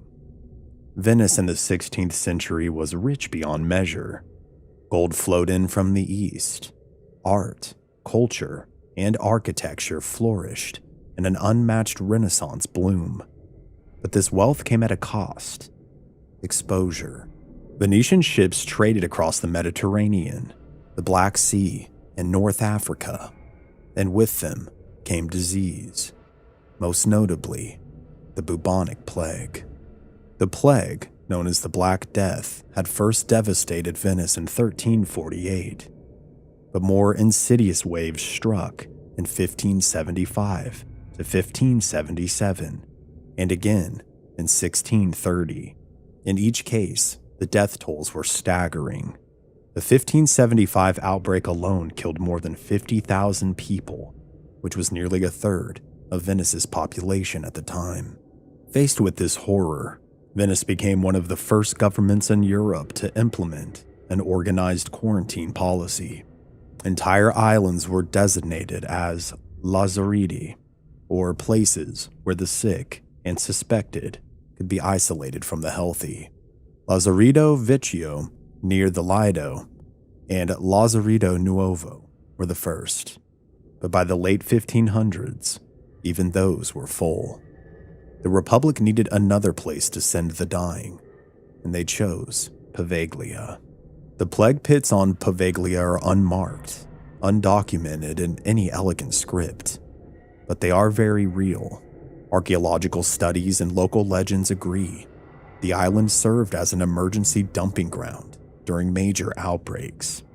Corpses were ferried there in large barges from the city's overloaded hospitals and churches, and those too sick to recover, but not yet dead, were sent there as well. Historical Venetian health ordinances describe rapid transfer of the symptomatic to isolation islands. If a household reported fever, they could be detained and sent to Poveglia within 24 hours, often with no chance to protest. And sometimes entire families were sent based on a single cough or rash. The horrors of these transfers cannot be overstated. There was no medical care provided to these people beyond crude herbal pouches and religious rites. The sick were dumped into makeshift wooden structures, or even into open-air barracks where they'd be exposed to the elements. There was no burial service. Dead bodies were collected with hooks and thrown into mass graves. When the bodies overflowed, they were burned in great pyres. The smoke became visible from the canals of Venice. A report from 1582 by the Venetian Council of Ten mentioned the island of Poveglia as to be used for the disposal of the pestilent dead by fire. This mandate was repeated again in 1630 when another major outbreak crippled the city. Local oral traditions add an even more macabre detail. The soil of Poveglia turned black from the ash of cremated human remains. Some archaeologists estimate that over 50% of the island's topsoil is composed of burned bone, flesh, and ash from plague victims. Even more haunting, the bones still continue to wash ashore to this very day. By the 1700s, Poveglia's reputation was sealed. The island was now firmly associated with death, so much so that the Venetian Health Authority officially designated it as a quarantine checkpoint in 1776. Every ship entering Venice had to stop at Poveglia before proceeding. Medical officers boarded the vessels and inspected the crew and cargo for signs of disease. If even a single person was sick, or if documents showed previous docking at a plague-afflicted port, the entire ship was seized, and the passengers were detained on Poveglia for up to 40 days. This practice gave birth to the modern word quarantine, which is derived from the Italian word 40 giorni, which means 40 days. Facilities were hastily constructed. They included isolation barracks, stone inspection buildings, docking platforms for incoming ships, wards for the dying, and a rudimentary incinerator for the bodies. The old church of San Vitale, which had long since been abandoned, was razed to make room for these structures. The bell tower, however, remained and was retrofitted into a lighthouse.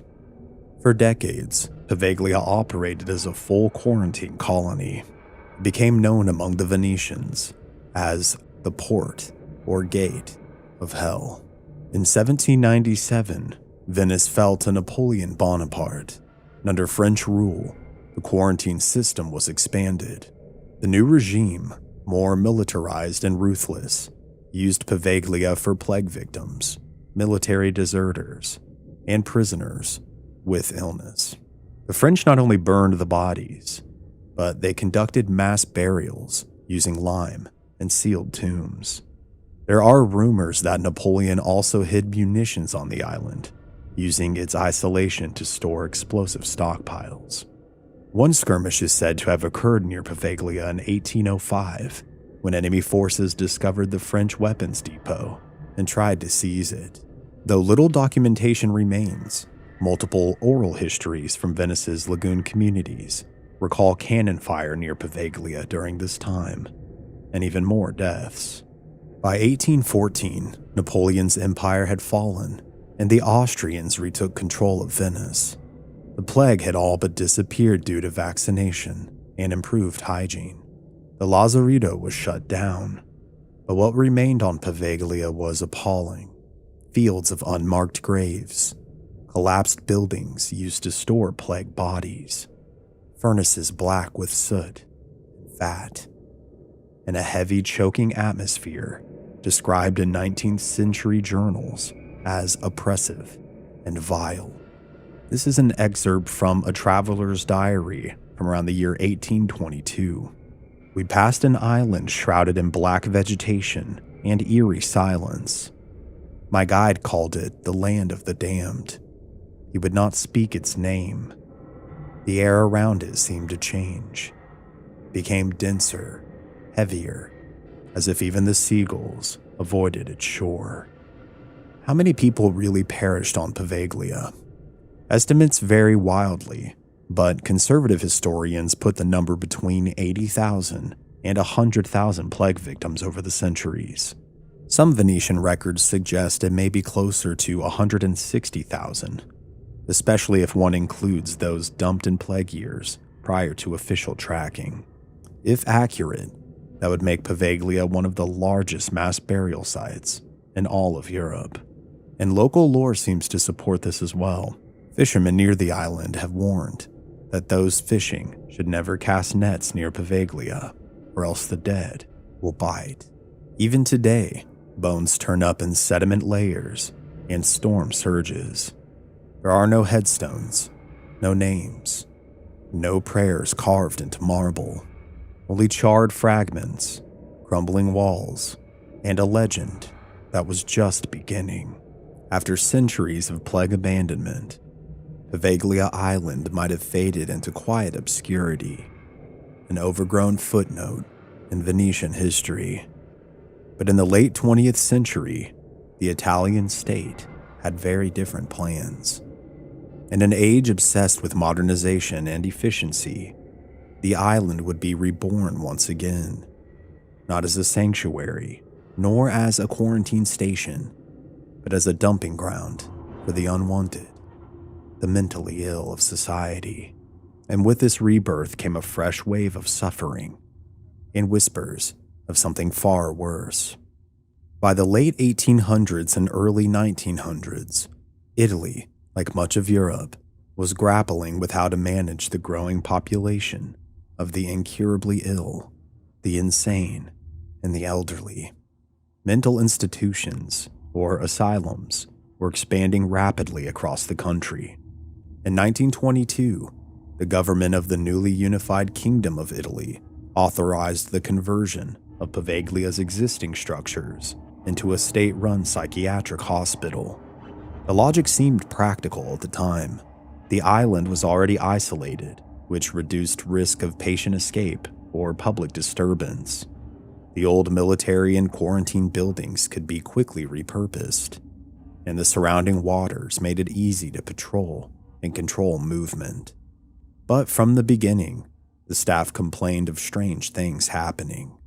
Reports sent to health administrators in Venice spoke of inexplicable moods, persistent patient hallucinations, and an oppressive air that weighs upon both nurse and doctor. Locals who were already superstitious dubbed it the Island of Madmen. The asylum operated quietly for nearly half a century, and unlike large urban hospitals, Poveglia's facility was small, secretive, and disconnected from most of the mainland infrastructure. Patients were transported by barge from Venice and surrounding areas, and disembarked on a moss-covered dock where rusted iron gates barred entry. Once inside, they joined a permanent population of psychiatric patients, people diagnosed with things such as schizophrenia, mania, or severe depression, elderly patients with dementia or Alzheimer's, as well as what they would consider criminally insane people. The hospital likely peaked at about 150 to 200 patients, cared for by a skeletal staff of nuns, nurses, and 2 or 3 doctors at a time. Remnants of this era remain today. There are peeling signs that still hang above doorways, rusting hospital beds scattered throughout overgrown wings, stained restraint straps still bolted to old mattress frames, and steel cabinets filled with ancient ampules, scalpels, and handwritten files. Most disturbingly, in the basement archives of Venice's municipal hospital system, there are missing patient records from Poveglia. Entire ledgers from the 1930s to 1950s are inexplicably blank. Whether this was due to war damage, fire, or something more sinister, the absence of documentation has allowed a forest of legend to grow unchecked. Of all the tales to emerge from Poveglia, none is more persistent or chilling than the legend of the Mad Doctor. According to local oral history, and repeated by dozens of paranormal researchers, a lead physician in the 1930s became obsessed with curing mental illness through radical, untested procedures. His name is unknown. Some say he was called Dr. Apollo. Others simply called him the Ill Doctor. His methods included crude lobotomies, allegedly performed using hand drills and chisels. He would isolate patients in the bell tower, which became a sort of punishment chamber, and there would be no use of anesthesia. The screaming patients were instead restrained. Several former staff interviewed in the 1970s by paranormal journalist Andrea Lanari described the upper floors of the hospital as a chamber of echoes, one that was filled with cries that went unanswered for days. One surviving note from a nun reads, "I no longer enter the upper wing. The doctor conducts his work alone. He says he is visited by voices that guide his hands, and the patients do not return." The bell tower, already infamous for its centuries-old watch over plague fires, became central to the legend. It is said that the doctor took patients to the top and performed purification rituals under the moonlight, procedures meant to banish their madness. Some claim that there was no medical treatment at all, but a form of occult experimentation.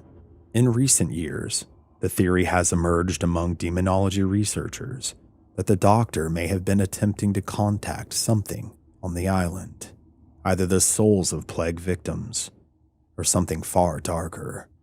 Eventually, the legend claims that the doctor himself began to lose his mind. Patients and nurses alike reported seeing him speaking to empty rooms, writing symbols on the walls with chalk and ash, and he would later disappear for days, then reemerge covered in soot and blood, and muttering in Latin phrases that no one seemed to recognize. Then, one night, he ascended the bell tower for the last time. What happened next is at the core of Poveglia's ghost lore. Some say he leapt to his death, overwhelmed by guilt and madness. Others say he was pushed by one of his surviving patients, perhaps one driven by revenge. And still, others insist that it was a shadowy figure that led to his demise, something that wasn't human at all, one that appeared behind him and hurled him over the edge. One nurse reportedly witnessed the event and claimed that he survived the fall, but lay broken and moaning at the base of the tower. A black mist rose from the earth, witnessed by 2 orderlies, and choked the life out of him where he laid. His body was never buried according to the lore. Some say that it was thrown into the furnace beneath the hospital. Others claim that his remains were sealed in the bell tower itself. Today, the tower stands empty but intact. Its stairs are rotting, and its windows are shattered. Yet visitors and illegal trespassers have sworn that they have heard screaming from its top chamber, even though the structure is inaccessible. Locals say that on some nights, the bell tolls, even though it was removed in 1806. By 1946, after World War II, the psychiatric hospital's role began to shift. It was increasingly used as a geriatric care facility, housing elderly Venetians with dementia, strokes, and long-term conditions. But the reputation of the island never recovered. Patients frequently reported seeing shadows, hearing voices, and experiencing violent nightmares. Some claim that they were even attacked by unseen forces during the night. Staff reported feeling dread, even on calm days, and several doctors transferred away after only months of service, citing emotional instability and constant dread. Finally, in 1968, the hospital was abruptly closed. No official reason was given, and all of the patients that still remained there were transferred elsewhere.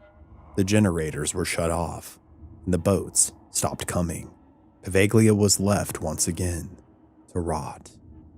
Even after its closure, the stories persisted. A local fisherman in the 70s claimed that he heard a woman crying on the beach, but only found a child-sized footprint in the sand. Paranormal investigations in the early 2000s captured EVPs, or electronic voice phenomena, in Italian, saying phrases like, "Let them burn," and "I'm not alone." Multiple visitors, including journalists and urban explorers, claimed to be overcome with violent nausea, headaches, or fits of aggression, as though something malevolent was influencing their minds. The psychiatric hospital and the legend of the Mad Doctor are now woven permanently into Poveglia's identity. Some say the doctor still walks on the island, tormented by what he did, and others claim that the real horror is what he awakened, an entity, perhaps a demonic one, that now inhabits the bell tower itself. After the closure of Poveglia's hospital in 1968, the island was once again left to decay. But unlike its earlier periods of silence, this abandonment was not peaceful, as nature crept over the cracked flagstones and vines strangled the broken windows. A new chapter began, one not dictated by government orders or epidemic policy, but by legend, fear, and fascination. Poveglia was no longer just an island. It had become a myth, a warning, a dare whispered at bonfires and repeated by thrill seekers across continents. If you want to go see hell on earth, go to Poveglia Island. Following the last evacuation in 1968, the island's docks, wards, and bell tower were sealed off, but not guarded. Italian authorities had no intention of redeveloping it, nor did they dismantle any infrastructure. It was simply left to rot. Local residents across the lagoon began to share secondhand accounts. Strange lights, guttural voices drifting across the water, and the phantom tolling of the bell tower. By the early 1970s, Venetian fishermen stopped dropping their nets nearby. They would say, "Don't fish there. The dead are too many, and they don't like to be disturbed." And they weren't alone. The taboo grew stronger with each generation, and Poveglia became a place to avoid. Not out of superstition alone, but because of its heavy atmosphere. A few brave teenagers would dare each other to row across at night, and many returned pale and shaken. Others refused to speak about what they saw. From the 1980s onward, Poveglia's haunted reputation grew internationally, fueled by reports and testimonies from those who had trespassed onto the island. Shadow figures seen in the hospital windows or walking the bell tower's balcony. Voices in Venetian dialect heard calling out to non-existent companions. Apparitions in plague doctor robes, complete with the infamous beaked mask. A small girl seen running along the shore, vanishing before the observer's eyes. And burning smells with no fire or smoke present. The sound of gurneys rolling across tile floors, echoing through buildings long stripped of furniture. In nearly every account, visitors describe a sudden sense of dread or sickness, sometimes accompanied by nausea, panic attacks, or nosebleeds. Multiple accounts claim that people fainted upon entering the central courtyard or the bell tower's threshold. A notable story from 1999 came from a Mestre-based construction team that was assigned to assess the island for potential redevelopment. 3 workers entered the asylum and left within 1 hour. One later told a local reporter, "It was like the walls were breathing. We heard whispers, loud enough to be people. But we were alone. I felt watched, like prey. I'll never go back." The island's legend exploded internationally after the American paranormal television show Ghost Adventures featured Poveglia in a 2009 episode. Zach Bagans, host of the series, claimed that the island had the most concentrated paranormal activity that he had ever encountered. The crew received special permission from the Italian government to spend the night alone on the island, a privilege granted to almost no one before or since. Their investigation included captured EVPs in Italian and Latin, a moment of alleged possession where Zach shouted incoherently and seemed to be overtaken by rage.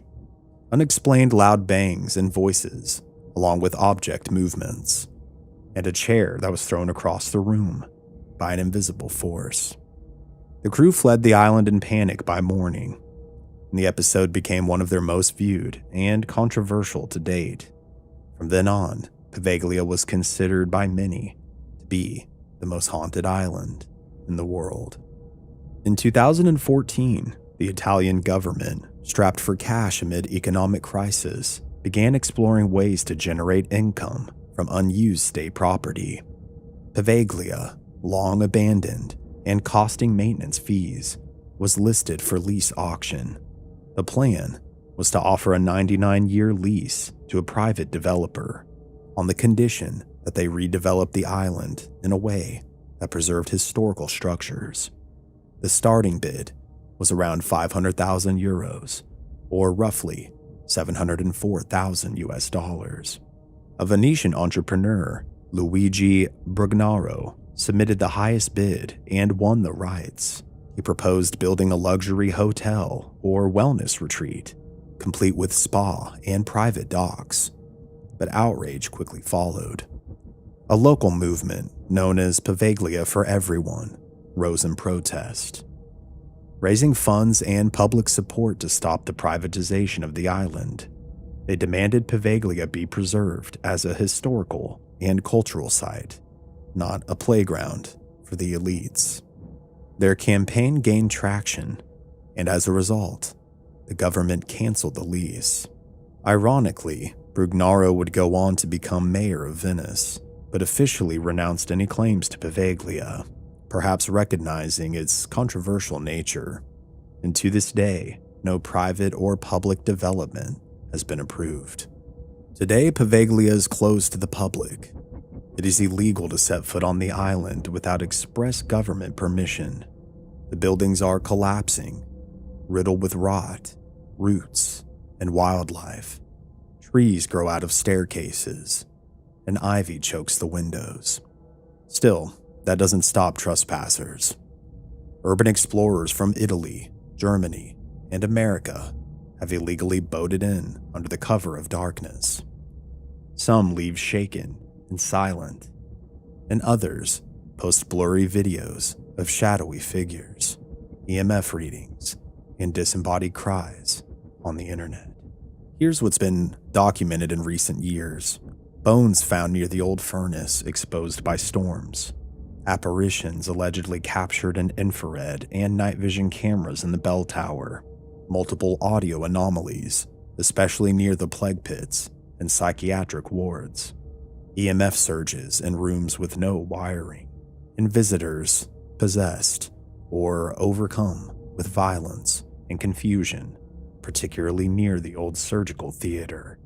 The locals still warned that there are things that live there, and they're not people, not anymore. Parapsychologists and demonologists studying the site offer several hypotheses as to what could be happening there. Residual hauntings, centuries of death imprinted psychic energy that's made its way into the soil. Intelligent spirits, some souls that have remained trapped and are aware and vengeful. Demonic activity, the belief that something non-human was awakened, possibly during the doctor's experiments. And the thin veil theory, that the sheer scale of suffering caused a permanent tear between this world and the next. As one prominent Italian exorcist put it in 2006, if there was a place that invites the devil, it is Poveglia. Archaeologists have confirmed that plague layers containing charred bones extend beneath nearly every major structure. The island's soil is not normal. It's composed of centuries of ash, lime, and human bone. There is no official mass grave marker, no memorial, and no protective oversight. Poveglia is, in essence, an open grave. And with every storm, the past rises closer to the surface, and perhaps so do the dead. There are places in the world where horror clings like fog, and Poveglia is among said places. What separates Poveglia is that its pain spans centuries, from the first plague victims thrown into mass graves, to the condemned souls in a mad doctor's asylum, to the voiceless thousands burned without burial, to the modern generations too afraid to even say its name. It's not merely haunted, it's tainted, saturated, and possibly even cursed. Some believe that it is an open gate, a tear in the veil between worlds. Others believe it is simply the cost of forgetting. When a place becomes a garbage dump for the sick and insane, history will not be kind in return. Whatever the truth is, however, Poveglia continues to endure. To some, it is the most haunted place on Earth, and to others, just another place. You may not believe in curses, you may not believe in demons, but as I mentioned in the beginning, after Poveglia, you just might believe in something.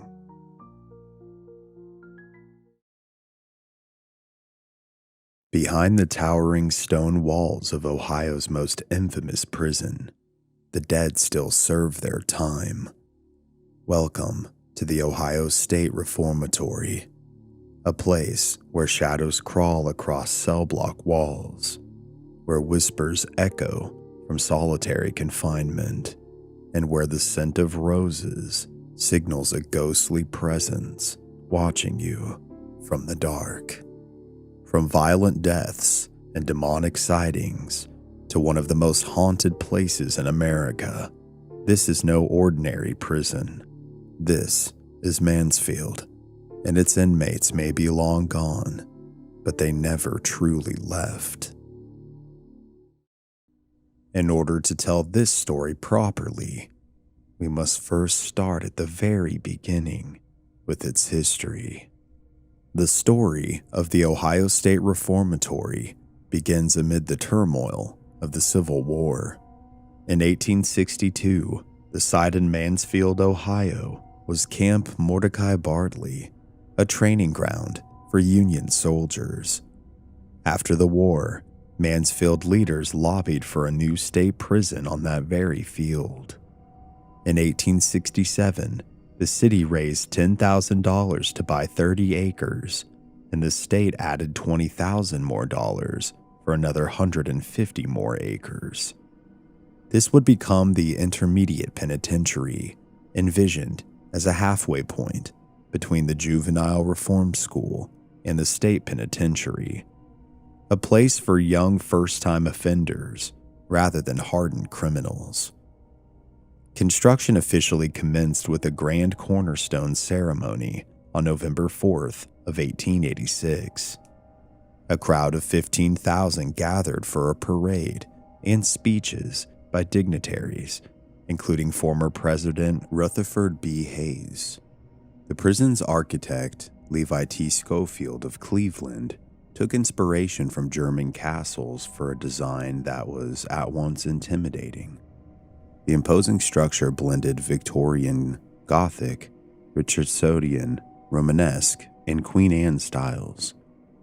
Its stone facade evoking a fortress-like castle meant to encourage inmates back to a rebirth of their spiritual lives, away from their sinful lifestyle and toward repentance. By 1896, the main cell blocks and administration building were finally ready for use.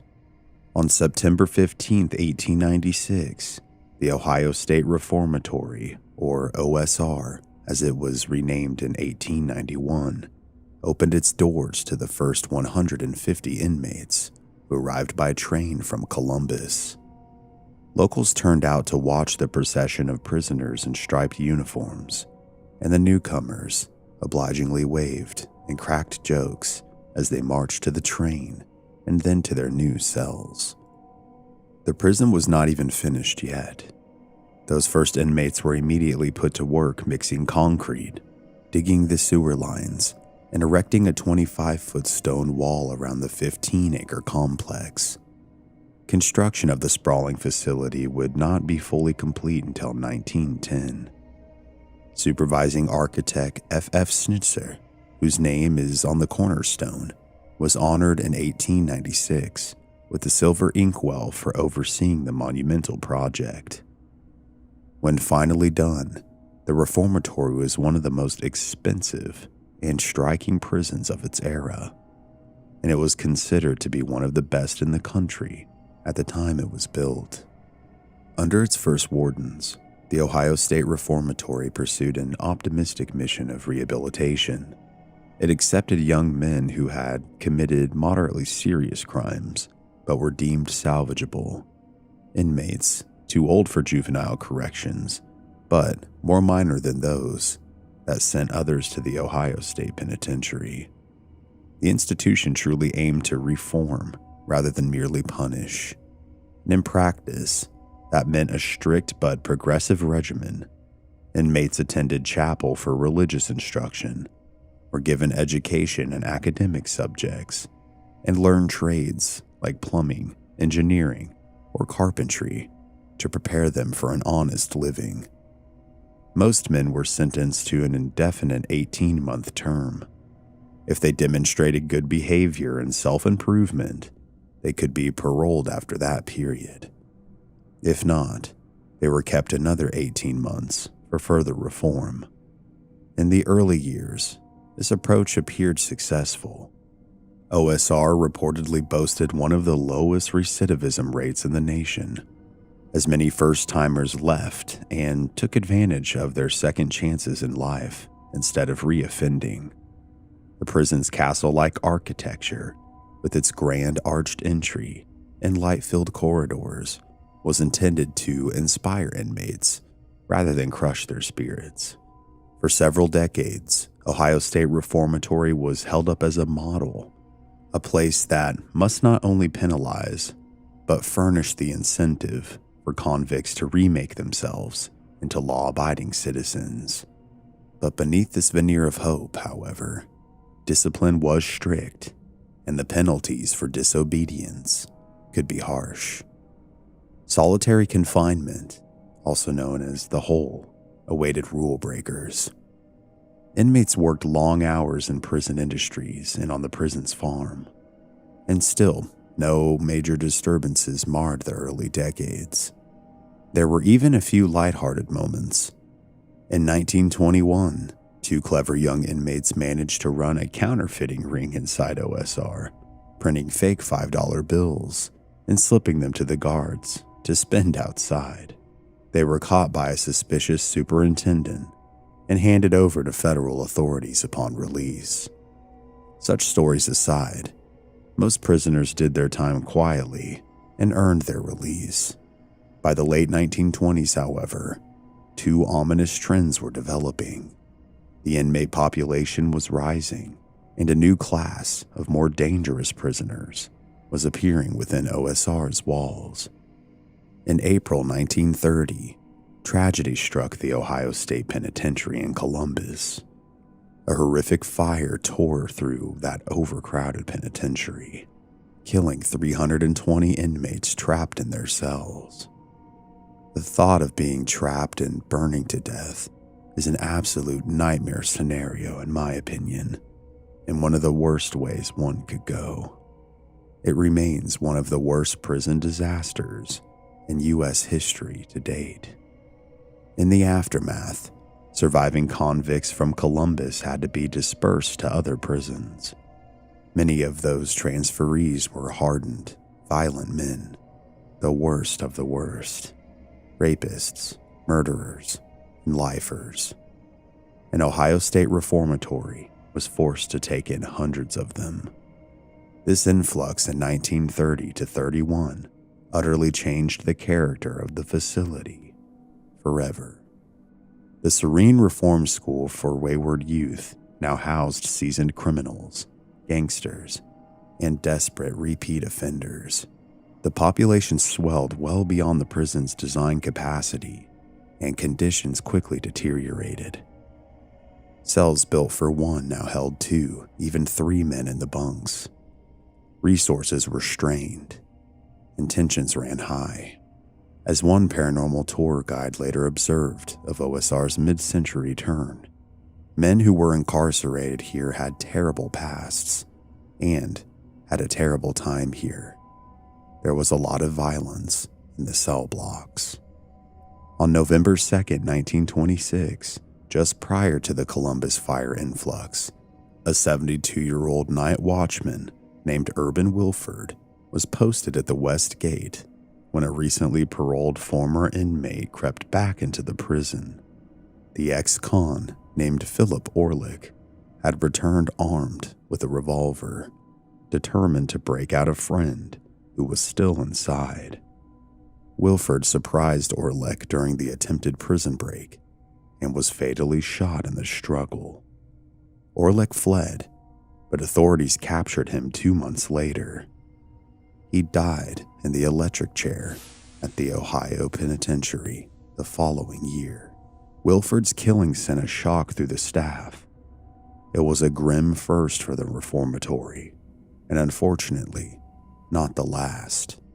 Less than 6 years later, on October 2nd, 1932, Officer Frank Hanger was making the rounds near the solitary confinement block when he stumbled upon an escape plot in progress. A dozen inmates crammed into the hole after a failed riot or disciplinary roundup had managed to overpower a guard and were attempting a breakout. Unarmed and alone, Hanger tried to stop the group.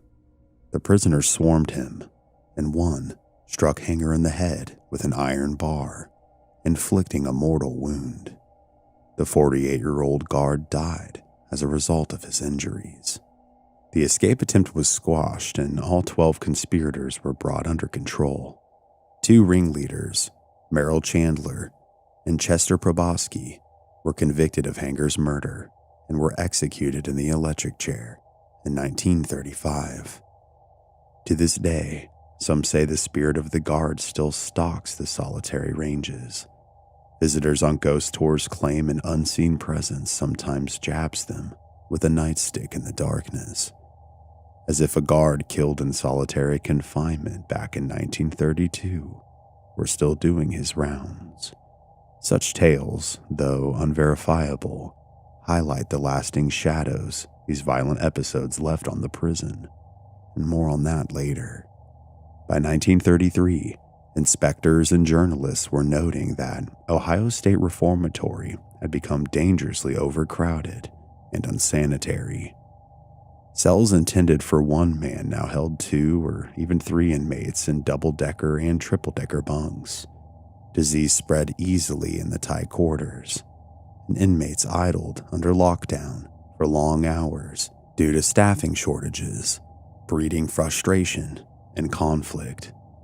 The lofty reform ideals of the early 1900s were now giving way to the brutal realities of an overfilled penitentiary. Yet, even as OSR's conditions worsened, a reform-minded administration tried to maintain some humanity.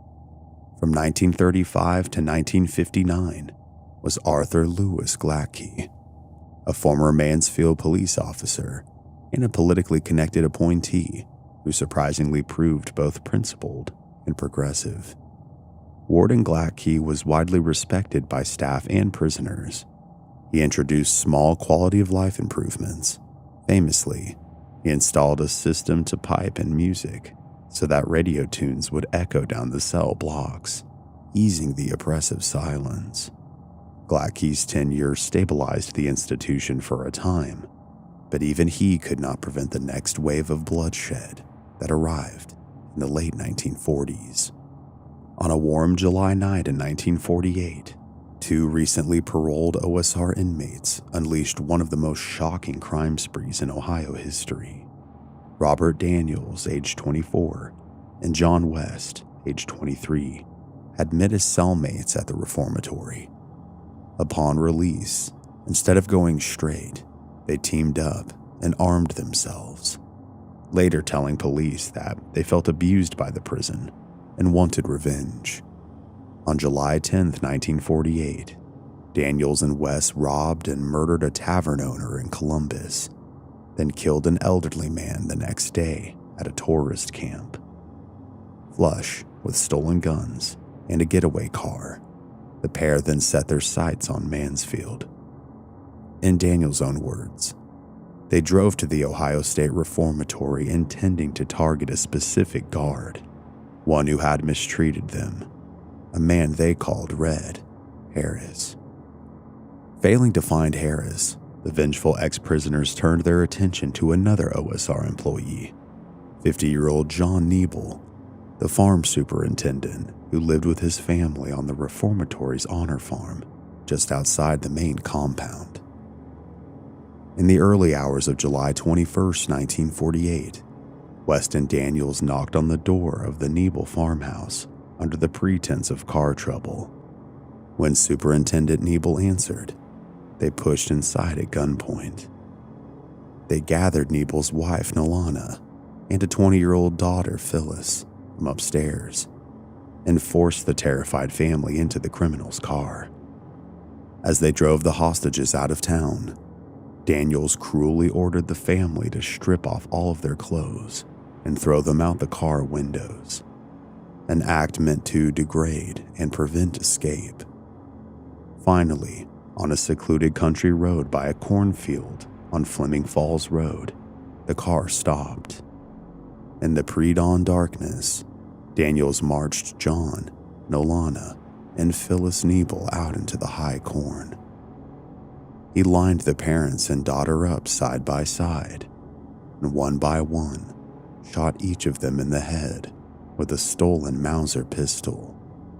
The cold-blooded execution of the Nebel family sent shockwaves through Ohio.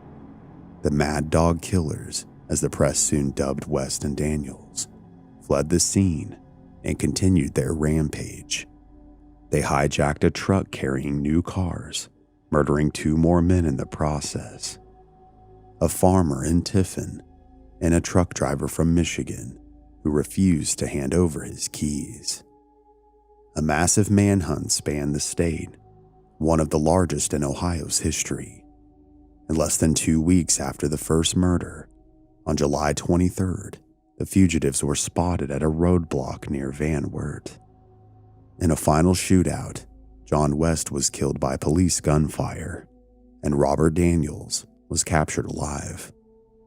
The reign of terror lasted 13 days and left 7 victims dead, including OSR staff member John Nebel and his family. Daniels showed no remorse. He was tried, convicted, and in January 1949, he sat in Ohio's electric chair to pay with his own life. The horrific Nebel family murders cast a long shadow over the Mansfield Reformatory. Inside the prison, inmates whispered that the place was cursed. Administrators tightened security on the honor farm and reconsidered parolee policy. The very next year brought another tragedy within OSR's walls. This one, an eerie incident. On November 5, 1950, Warden Glackey's wife, Helen, was upstairs in the warden's private apartment, which was part of the administration wing, getting ready for church. She opened a closet to retrieve her jewelry box, not realizing a loaded revolver was hidden on the shelf.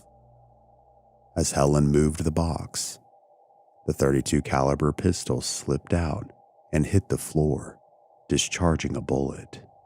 The shot struck Helen in the chest. Hearing the bang, Warden Arthur Glackey rushed to find his wife collapsed and bleeding on the bedroom floor. The prison doctor was summoned, and Helen was raced to Mansfield General Hospital. She never regained consciousness. In the early hours of Tuesday, November 7th of 1950, Helen Bauer Glackey succumbed to her wound at age 54. Her death was ruled an accident. The bullet had pierced her left lung, leading to pneumonia. Nevertheless, dark rumors swirled among inmates that the warden's quarters was haunted by grief. Arthur Glackey carried on as warden for 9 more years following this event, but colleagues noted that he was never quite the same after losing Helen.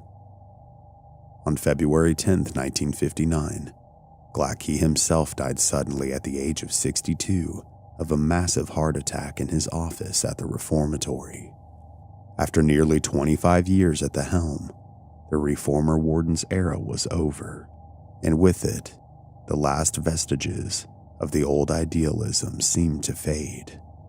To this day, some visitors claim Warden Glackey and his beloved Helen never really left OSR.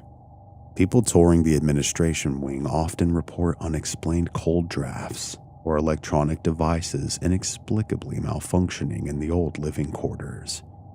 In a bathroom with pink tiles, Helen's favorite color, visitors and guides have smelled the strong scent of floral perfume where no source exists.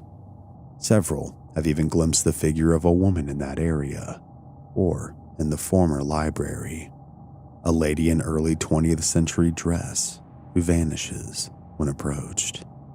These experiences are attributed to Helen Glackey's ghost, lingering lovingly in the home where she unfortunately met her tragic end. Such tales, of course, again, are unverified, but they persist as a part of the prison's lore. By the mid-1950s, the Ohio State Reformatory had earned a reputation for harsh and inhumane living conditions. The population pressures continued to mount, and in 1955, a prisoner in OSR's East Block, despairing of his fate, took his own life in his cell via hanging, one of many events to occur over the years.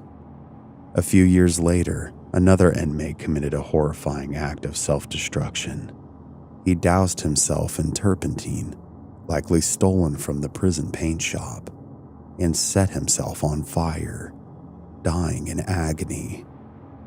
Such incidents underscored the mental breakdown and hopelessness afflicting many incarcerated men. Then, in 1957, violence exploded in a way that revealed just how extreme the conditions had become. A prison riot erupted. Accounts vary on the cause, but the result was a large number of rebellious inmates being rounded up for discipline. In response, OSR's officials decided to make an example of the troublemakers. Approximately 120 prisoners were crammed into the hole, the tiny solitary confinement dungeon, for 30 days. This area had only 20 solitary cells, each intended for one man in total darkness. With 120 men to punish, guards jammed 6 inmates per cell on average, a dank, pitch-dark place of confinement where the men slept on bare concrete floors. They were denied light, adequate food, or sanitation, and many of these prisoners began to lose their sanity after weeks in isolation. According to later rumors, at least one inmate was murdered by his cellmates in the hole during that hellish month. His body allegedly hidden under bedding for days before guards discovered the crime. Whether or not that murder truly occurred, the 1957 solitary punishment was very real, and it exemplified the brutality that had seeped into the reformatory's operations. Each veteran staff began to agree that OSR had become a nightmare. Official reports in the early 1960s documented peeling paint, rampant mildew, and vermin infestations.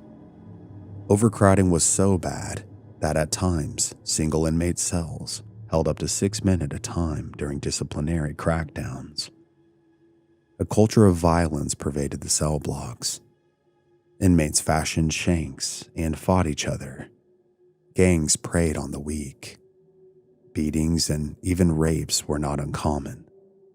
One inmate, as legend holds, was so terrified of his predatory cellmate that he waited until the man slept and then slipped a noose around his neck, strangling him to death in the night. Another time, 2 men entered a solitary cell, but only one came out alive. The survivor had killed and then stuffed the other's corpse under the bunk. These are the kinds of gruesome tales that haunted OSR's reputation. Life in the reformatory could be agony, filled with hate, violence, and insanity. And many who died there carried those dark emotions to the grave. The 1960s brought a shift in state policy that sealed OSR's fate. In the early 60s, Ohio withdrew support from the reformatory model of indeterminate sentencing and education. The idea of gentle rehabilitation had fallen out of political favor amid a nationwide spike in crime. Instead, Ohio State Reformatory was formally converted into a full maximum security prison, a function it was never fully intended for. As one account notes bluntly, by 1969, OSR was housing inmates convicted of first and second degree murder, lifers, with no chance of parole. The tender young first-timers of 1896 were long gone, and in their place were career criminals and the most dangerous offenders in the state. With minimal funding for upgrades, the already aging facility slid further into disrepair while trying to confine a more violent population. Fires broke out, guards were killed, and men took their own lives as a result of the conditions. One of those fires may have been a 1968 blaze that damaged a wing of the reformatory. Though details are scarce, each year more inmates attempted to escape or riot.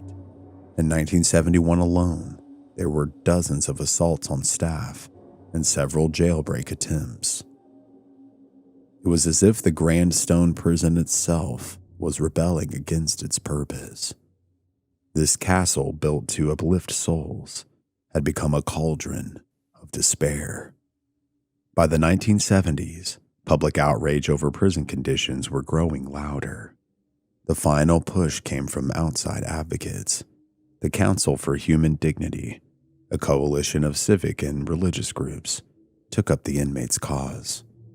And with the help of some former prisoners, it filed a federal class action lawsuit in 1978 on behalf of the 2,200 men confined in Ohio State Reformatory.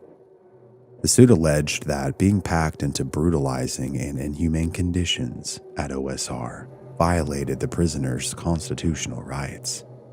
After years winding through the courts, the case, Boyd versus Denton, was ultimately settled in the inmates' favor. In 1983, U.S. District Judge Frank Battisti approved a consent decree ordering that the antiquated reformatory be closed. The state was given a deadline of December 31st, 1986, to shut OSR's doors for good, by which time a new modern prison would be built to replace it. The end of the Ohio State Reformatory was now on the horizon.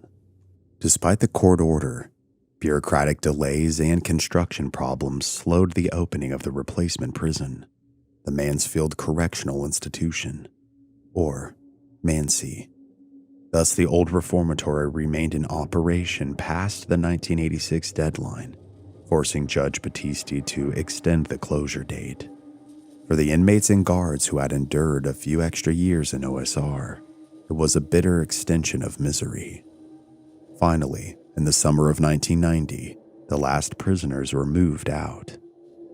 On December 31st, 1990, the Ohio State Reformatory officially closed its doors as a state prison. After 94 years of continuous use, the Intermediate Penitentiary was no more. In total, over 150,000 inmates had done time at OSR during its existence. More than 200 men died within its walls from illness, murder, or self-harm. The empty cell blocks were left silent, save for the scurrying of rodents and the occasional trespasser. For several years, the massive Victorian prison sat abandoned and decaying. Nature and vandalism began to take their toll. Paint peeled, plaster fell, and windows broke. The state of Ohio, which still owned the property, saw the old prison as a liability. In 1993, a film crew arrived in Mansfield with an entirely different vision for the site. Director Frank Darabont had chosen the defunct reformatory as the primary filming location for the movie Shawshank Redemption, a prison drama set in the 1940s. For 3 months in the summer of 1993, Hollywood lights and cameras brought life back to OSR's dark halls.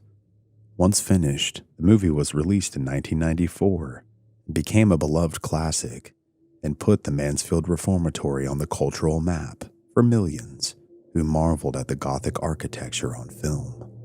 Almost immediately after Shawshank finished filming, the state proceeded with demolishing parts of the old complex. In 1994 to 95, all the outbuildings, the mess hall, hospital, workshops, and the enormous concrete perimeter wall were all torn down. The land was needed for the adjacent new correctional institution next door. It seemed likely that the iconic main structure of OSR might be slated for the wrecking ball as well, but a group of local preservationists and history enthusiasts sprang into action. They formed the Mansfield Reformatory Preservation Society, or MRPS, in 1995, and convinced the state to sell some of the historic prison for the token price of $1. Thanks to the grassroots effort, the grand old building, with its 6-tier cell blocks, chapel, and administration offices, was saved from demolition at the 11th hour. The reformatory had been added to the National Register of Historic Places in 1983. This was while it was still operating, which helped underscore its historical significance.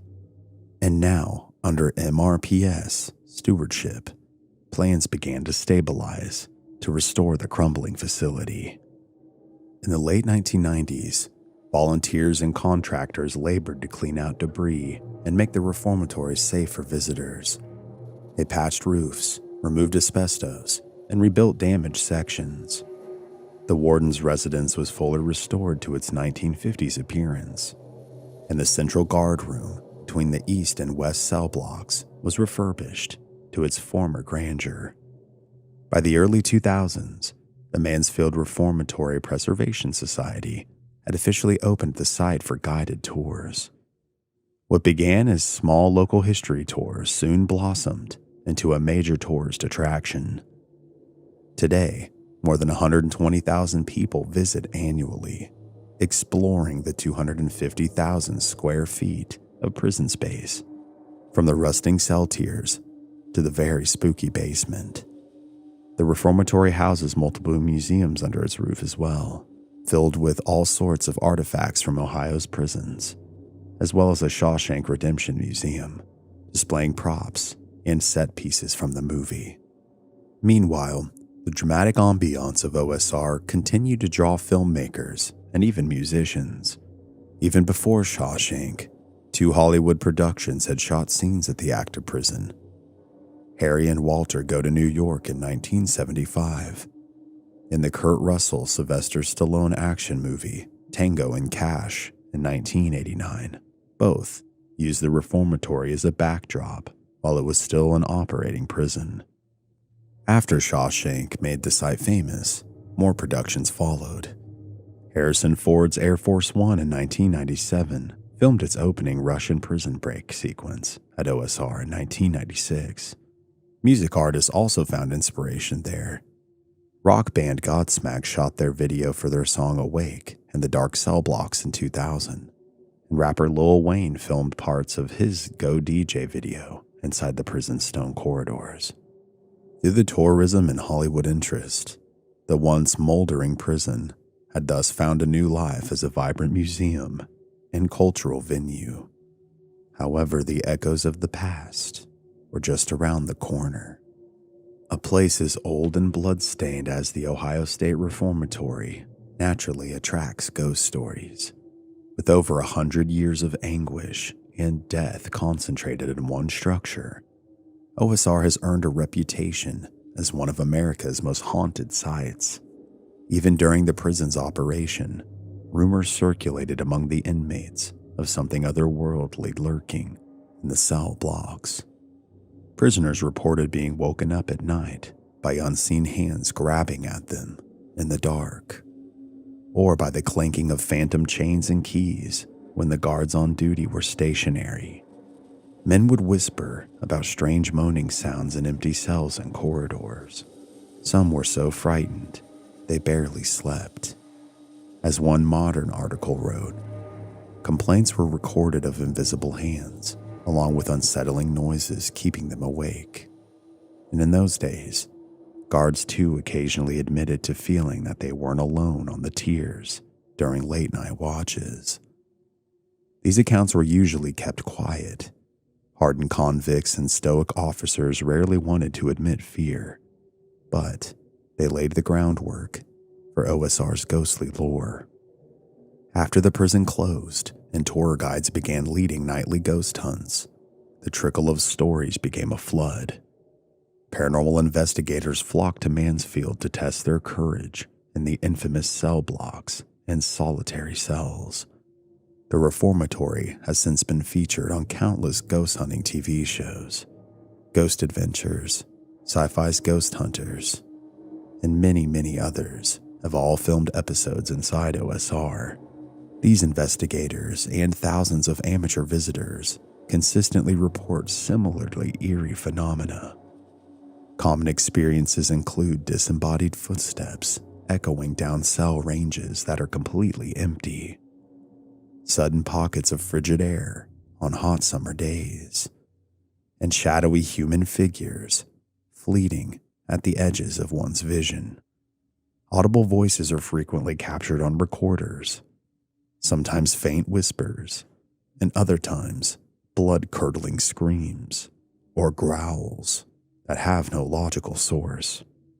Many people claim to have been touched or even shoved by invisible forces. Tour guides have reported being poked, having their hair pulled, or even feeling a hand over their shoulder when no one was near. On at least one occasion, a visitor was seemingly pushed on a catwalk, as if some restless soul relished a bit of cruelty. Flashlights and cameras are known to malfunction mysteriously, especially in the hotspots like the infirmatory and solitary cells. Certain areas of the prison have developed their own ghostly reputations. The administrative wing, where Warden Glatkey's quarters were, is one such hotspot, not only due to Helen's alleged presence with her flowery perfume, but also because people sense the warden himself. Some nights, a figure in a suit has been seen peering out of Arthur Glatkey's old office window, only to vanish when approached. The prison hospital on the 3rd floor is another epicenter. Here, hundreds died over the decades, from tuberculosis, influenza, and neglect, as well as injuries. Visitors often see flickering shapes or moving shadows in the infirmatory doorways, and many feel an oppressive sadness or nausea in the former sick ward. Electronic equipment frequently goes haywire in the infirmary, as if the spirits of feverish inmates still linger where they had drawn their last breaths. Directly above the infirmatory sits the old chapel, and despite being a place of worship, the chapel now has an unsettling aura. Both guides and guests have witnessed a mysterious man who peeks out from behind doors in the chapel balcony and quickly ducks away. At first, they assume it's a living person playing a prank, yet when they investigate, the balcony is empty. This playful apparition in the chapel remains unidentified, but is seen so often that some staff have nicknamed him the Creeper. Down in the cell blocks, nearly every corner has a story. Cell 13 on the 4th tier, to pick one example, is feared for an inexplicable sense of dread that develops in anyone who steps inside. The most dreaded location of all, however, is the Hole, the solitary confinement dungeon located in the basement. Here, in near total darkness, countless inmates suffered and some perished. The Hole is widely cited as the most sinister location in the old prison, a place saturated with negative energy. Visitors today report instant goosebumps and nausea upon descending into the Hole's corridor. Many refuse to go inside the tiny cells at all, and those who do often regret it. People have emerged pale and shaking, claiming that they felt something in there with them. Investigators have recorded disturbing cries and pleas on their audio equipment in the Hole when no one else was present. Others have heard distinct footsteps tapping on the concrete behind them, though no figure was visible. A few particularly brave or foolhardy individuals have even attempted to spend the night alone in the Hole cells during overnight ghost hunts. They usually don't last too long before fleeing, as one author vividly put it. One does not need any psychic abilities to feel the intense energies of this area. The history that has been imprinted on the stone walls of the hole seems to be making its presence known to anyone who dares venture there, whether these sensations are purely psychological or truly paranormal. They are powerful and consistent. Not all of OSR's ghostly lore is so ominous, however. There are also tales of a forlorn boyish spirit in the basement, thought to be an adolescent inmate who was beaten to death in a long-ago torture session. People occasionally see a fleeting figure of a man in tattered 1930s-style prison garb wandering the dim service tunnels. If addressed, he reportedly vanishes or runs off into the shadows.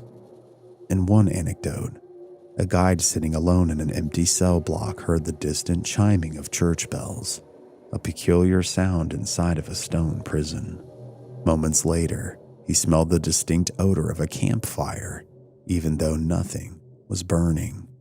A visiting investigator interpreted these as ghostly traces of the 1930 Ohio penitentiary fire victims.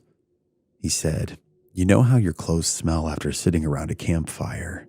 If inmates came here from the fire, with their clothes all smoky, I believe that's what it is." Indeed, many of the paranormal happenings seem to be tied to specific historical events. The growls and malevolent feelings in the hole echo the cruelty of the 1957 riot punishment. The apparition of a guard in the corridor evokes the fallen officer hangar from 1932. The faint smell of gunpowder and a woman's weeping heard in the administration area recalls Helen Glatkey's tragic shooting. In this way, the Ohio State Reformatory's violent and painful events of their individual pasts appear to replay themselves in uncanny ways, imprinting the environment with residual hauntings. Despite countless investigations, none of these paranormal claims can be proven with certainty. No ghost has ever been definitively recorded at OSR, and skeptics suggest that natural explanations, such as echoes, drafts, and imagination, underlie many experiences. The reformatory staff are careful to distinguish legend from fact. The documented history of OSR is tragic enough on its own without embellishment. Yet even pragmatic tour guides have been known to admit that this place held a lot of violence and a lot of suffering. And if anywhere might be haunted, perhaps it's here. Haley Statham Kitzler, a historian who works at the prison, candidly calls OSR the most haunted place in America. And if it's not the most, it's up there for sure. She recounts how, while sitting alone in the empty administrative wing, she distinctly heard footsteps ascending the stairs to the guard room when no one else was there. Greg Fedekik, a seasoned paranormal investigator, attests that Ohio State Reformatory is one of the eeriest places to be. Skeptic before he came, he said that I'd never seen an apparition or shadow person before, until one night I was sitting right there in OSR. He watched in disbelief as a shadowy figure climbed a prison stairwell, turned, and walked down a hallway before fading away. As he sat astonished, he then heard a deep growl emanate from a nearby room. This was then followed by the inexplicable sound of distant church bells ringing inside the cell block. Moments like these have convinced many investigators that some of OSR's former residents may indeed linger in spiritual form. Of course, such claims remain claims. The ghosts of Ohio State Reformatory or anywhere cannot be booked for an interview or truly definitively measured, but they live in an abundant anecdotes and in the popular imagination, and potentially in our reality. For visitors, the line between history and legend at Mansfield is part of the thrill. One can stand in the very cornfield where the Nebel family met their end, then later stand in the dim cell where an unknown prisoner scratched his name into the brick. The MRPS has embraced this dual identity of the site. It is at once a sobering historic landmark and a celebrated paranormal destination. By day, one can tour the prison as a historian or film fan, and by night, one can prowl the cellars with an EMF meter hunting for specters. Both experiences speak of the Reformatory's unique allure. The saga of the Ohio State Reformatory is a classic American tale of rise, fall, and rebirth. It began with 19th century optimism, a palace-like prison meant to reform wayward men. It witnessed nearly a century of triumphs and horrors. The hopeful beginnings, the dark turning point in the 1930s, the bloodshed of mid-century, and the decay and brutality that ultimately shut it down. In its abandonment, it narrowly escaped destruction, only to be saved by those who value its story. Now, it stands preserved, a hulking limestone monument to the past. Within its echoing cell blocks, one can still feel the weight of lives that have passed through it. The 16-year-old first offender trembling on intake, the cynical career criminal plotting escape, the guard making his final round one fateful night, the warden cradling his dying wife, the prisoners cheering a moment of freedom as they left this place forever. All these moments are frozen in the Reformatory stones. Perhaps this is why the legend holds that not all things have moved on. Today, a visitor to Mansfield can walk the same cells where blood was once spilled, then perhaps feel a cold touch on their shoulder that makes them wonder. You can admire the beautiful stone chapel where convicts once sang hymns, and you might catch a glimpse of a phantom figure watching you from the balcony. The Ohio State Reformatory leaves it up to each guest to decide what is real. As you exit through the metal doors and into the Ohio sunshine, one thing is certain: the presence of the past is palpable here.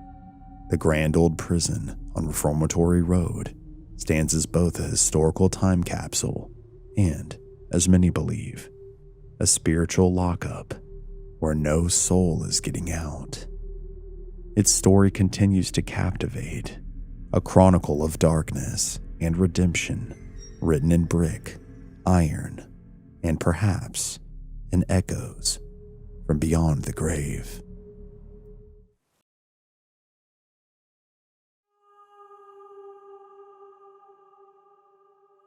There's a place deep in the woods of Denton County, Texas, where iron and timber hold more than just history.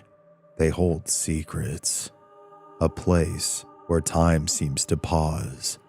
The trees lean in to listen, and the air itself feels wrong.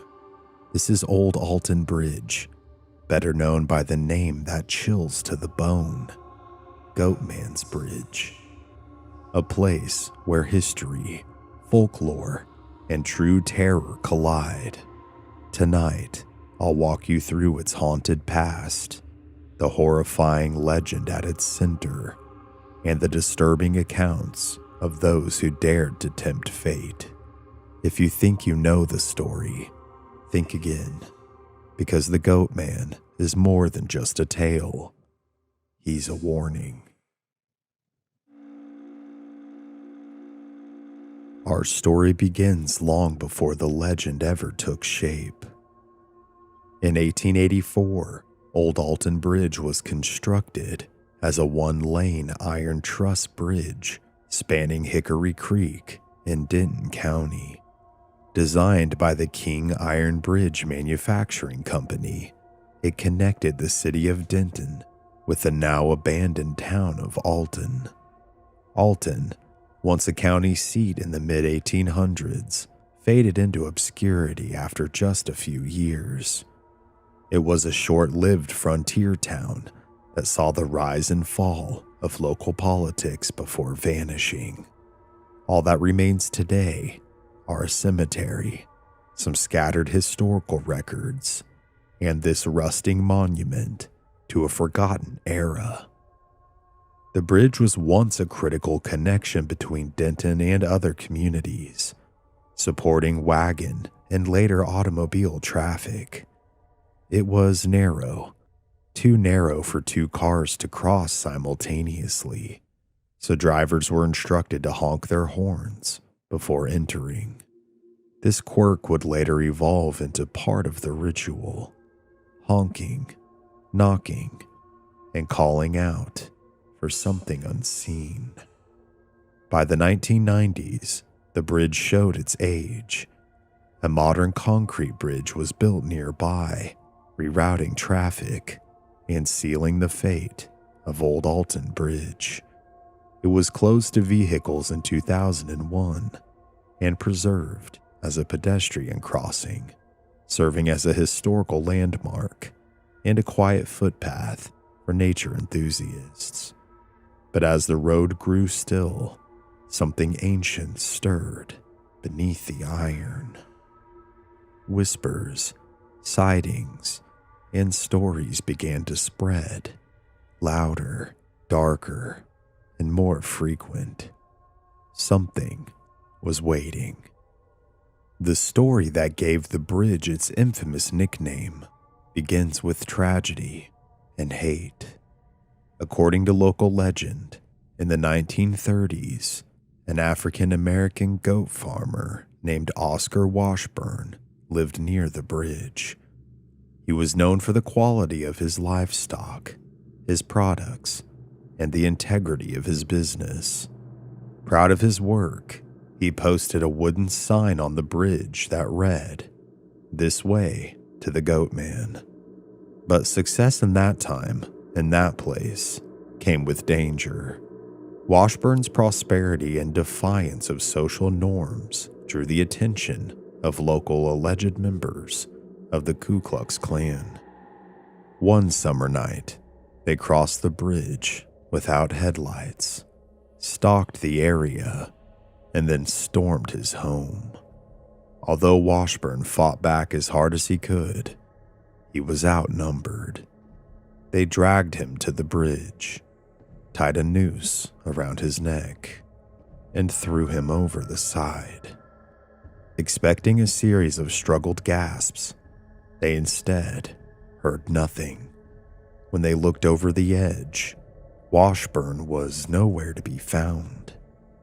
No splash, no thrashing, just an empty rope swaying in the breeze. Panicked, the mob returned to his property and frantically searched for him, but their efforts were ultimately fruitless. However, inside the house resided Washburn's wife and children.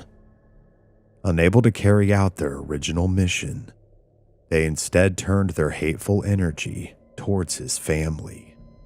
Although details are hazy at best, they somehow were able to lock them inside the house by barricading them, and with the strike of a flame, lit the home on fire.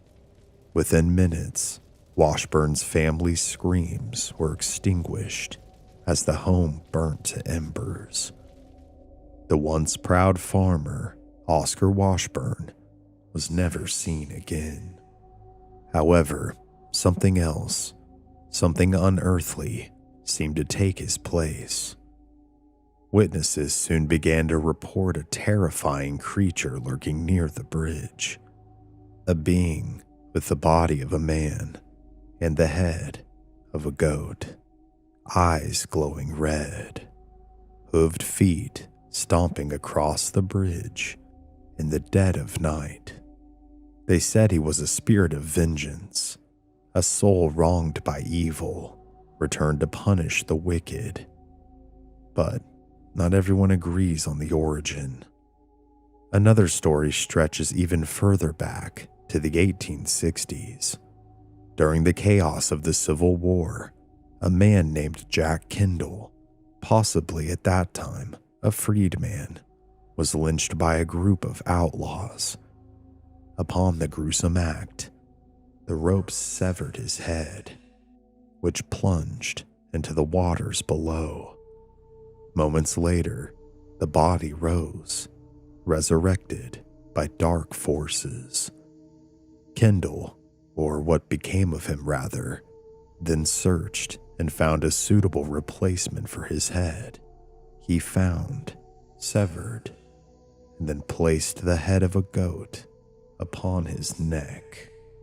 From that day forward, the area was considered cursed. Some believe this earlier entity fused with Oscar Washburn's spirit. Others believe the Goatman is something older still, something demonic. Whether man, myth, or monster, the Goatman's story does not end in the past. It continues to this very day. The stories began as whispers, then screams.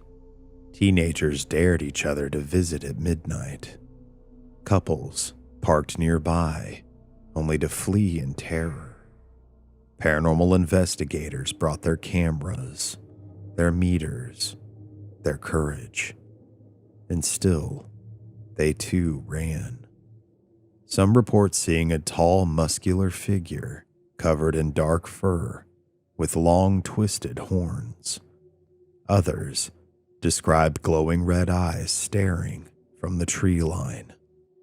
Visitors hear phantom hoofbeats clattering across the wooden bridge, sometimes fast, sometimes slow, as if something is stalking them. Unseen hands tug at clothing, claw marks appear on backs, and hair stands up on end. Breaths have even been known to fog in the summer heat. One woman said she heard her name whispered in her ear, only to turn and find no one behind her. Another man found his phone camera disabled when he tried to record, and when he finally left, his footage was overwritten by static. Multiple EVPs, otherwise known as electronic voice phenomena, and what they've captured is disturbing. From growling voices saying "come back," to crying children, to women sobbing, and even what has sounded like a goat screaming in agony. There are many rituals to supposedly summon the Goatman, but this is one of the most infamous. Upon visiting the bridge, one must knock 3 times on the steel rails, say his name, and then wait. Some say the air changes, the temperature drops. Others say nothing happens at all until they're home. One teen reported seeing hoof prints in her driveway the next morning. Another said she was followed by a horned shadow for weeks. She'd wake up screaming.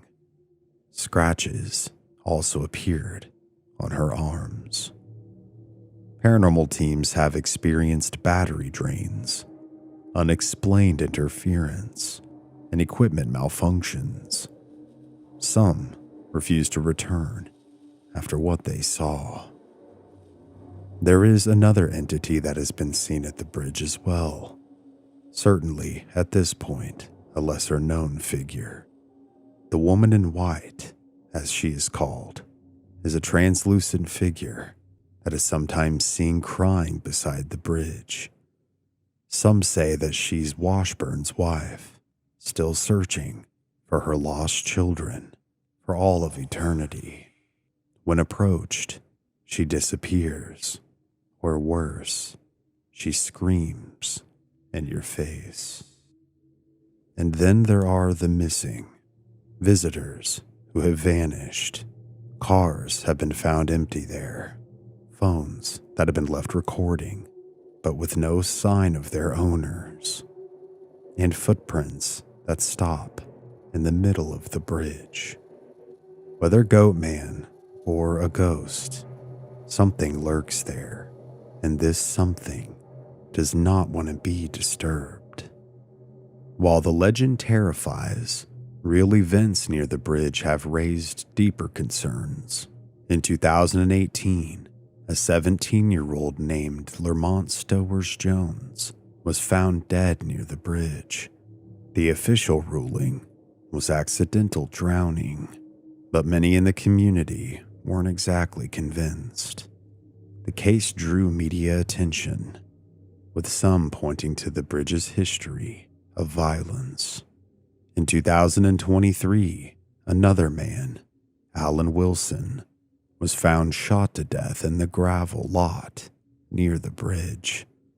His murder remains unsolved. To many, these modern tragedies echo the past. Whether supernatural or symbolic, the bridge has become a place where death lingers, and yet people still come. Paranormal TV shows like Ghost Adventures and BuzzFeed Unsolved have featured the bridge, with some of their team members leaving shaken, leaving with voices captured on tape and figures seen in the shadows, and the feeling of a heavy presence pressing down on their chests. Ghost tours now include the bridge on their nightly routes, and locals warn not to go there alone. And fair warning, it seems as though local authorities have increased their patrols of the area, especially around Halloween. Despite or because of its reputation, Goatman's Bridge has become one of the most haunted locations in Texas. And allegedly, the Goatman is more active than ever. So what is the Goatman? A tormented spirit? A vengeful ghost?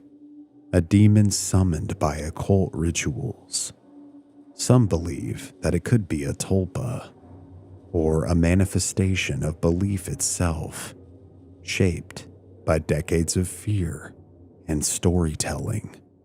Others think it's a warning left by the past, a reminder of atrocities that must not be forgotten. Local legends say the Goatman only harms those who come with hate in their hearts, that his vengeance is specific, targeted, and moral. Others believe that he or it has no rules, only rage. But whether rooted in justice, voodoo, or hell itself, the Goatman is allegedly more than myth. It is a presence, a predator, a protector, and it is watching. So now that you know the supposed truth, would you cross the bridge? Would you knock 3 times? Would you speak his name? Thank you for joining me on this journey into the unknown. If you enjoyed this exploration into real-life horror, be sure to like, subscribe, and share your thoughts in the comments below. Have you visited Goatman's Bridge? If so, what did you see? How did it make you feel? And if you do ever find yourself in Denton County, think twice before stepping onto that bridge, because the Goatman just might be watching.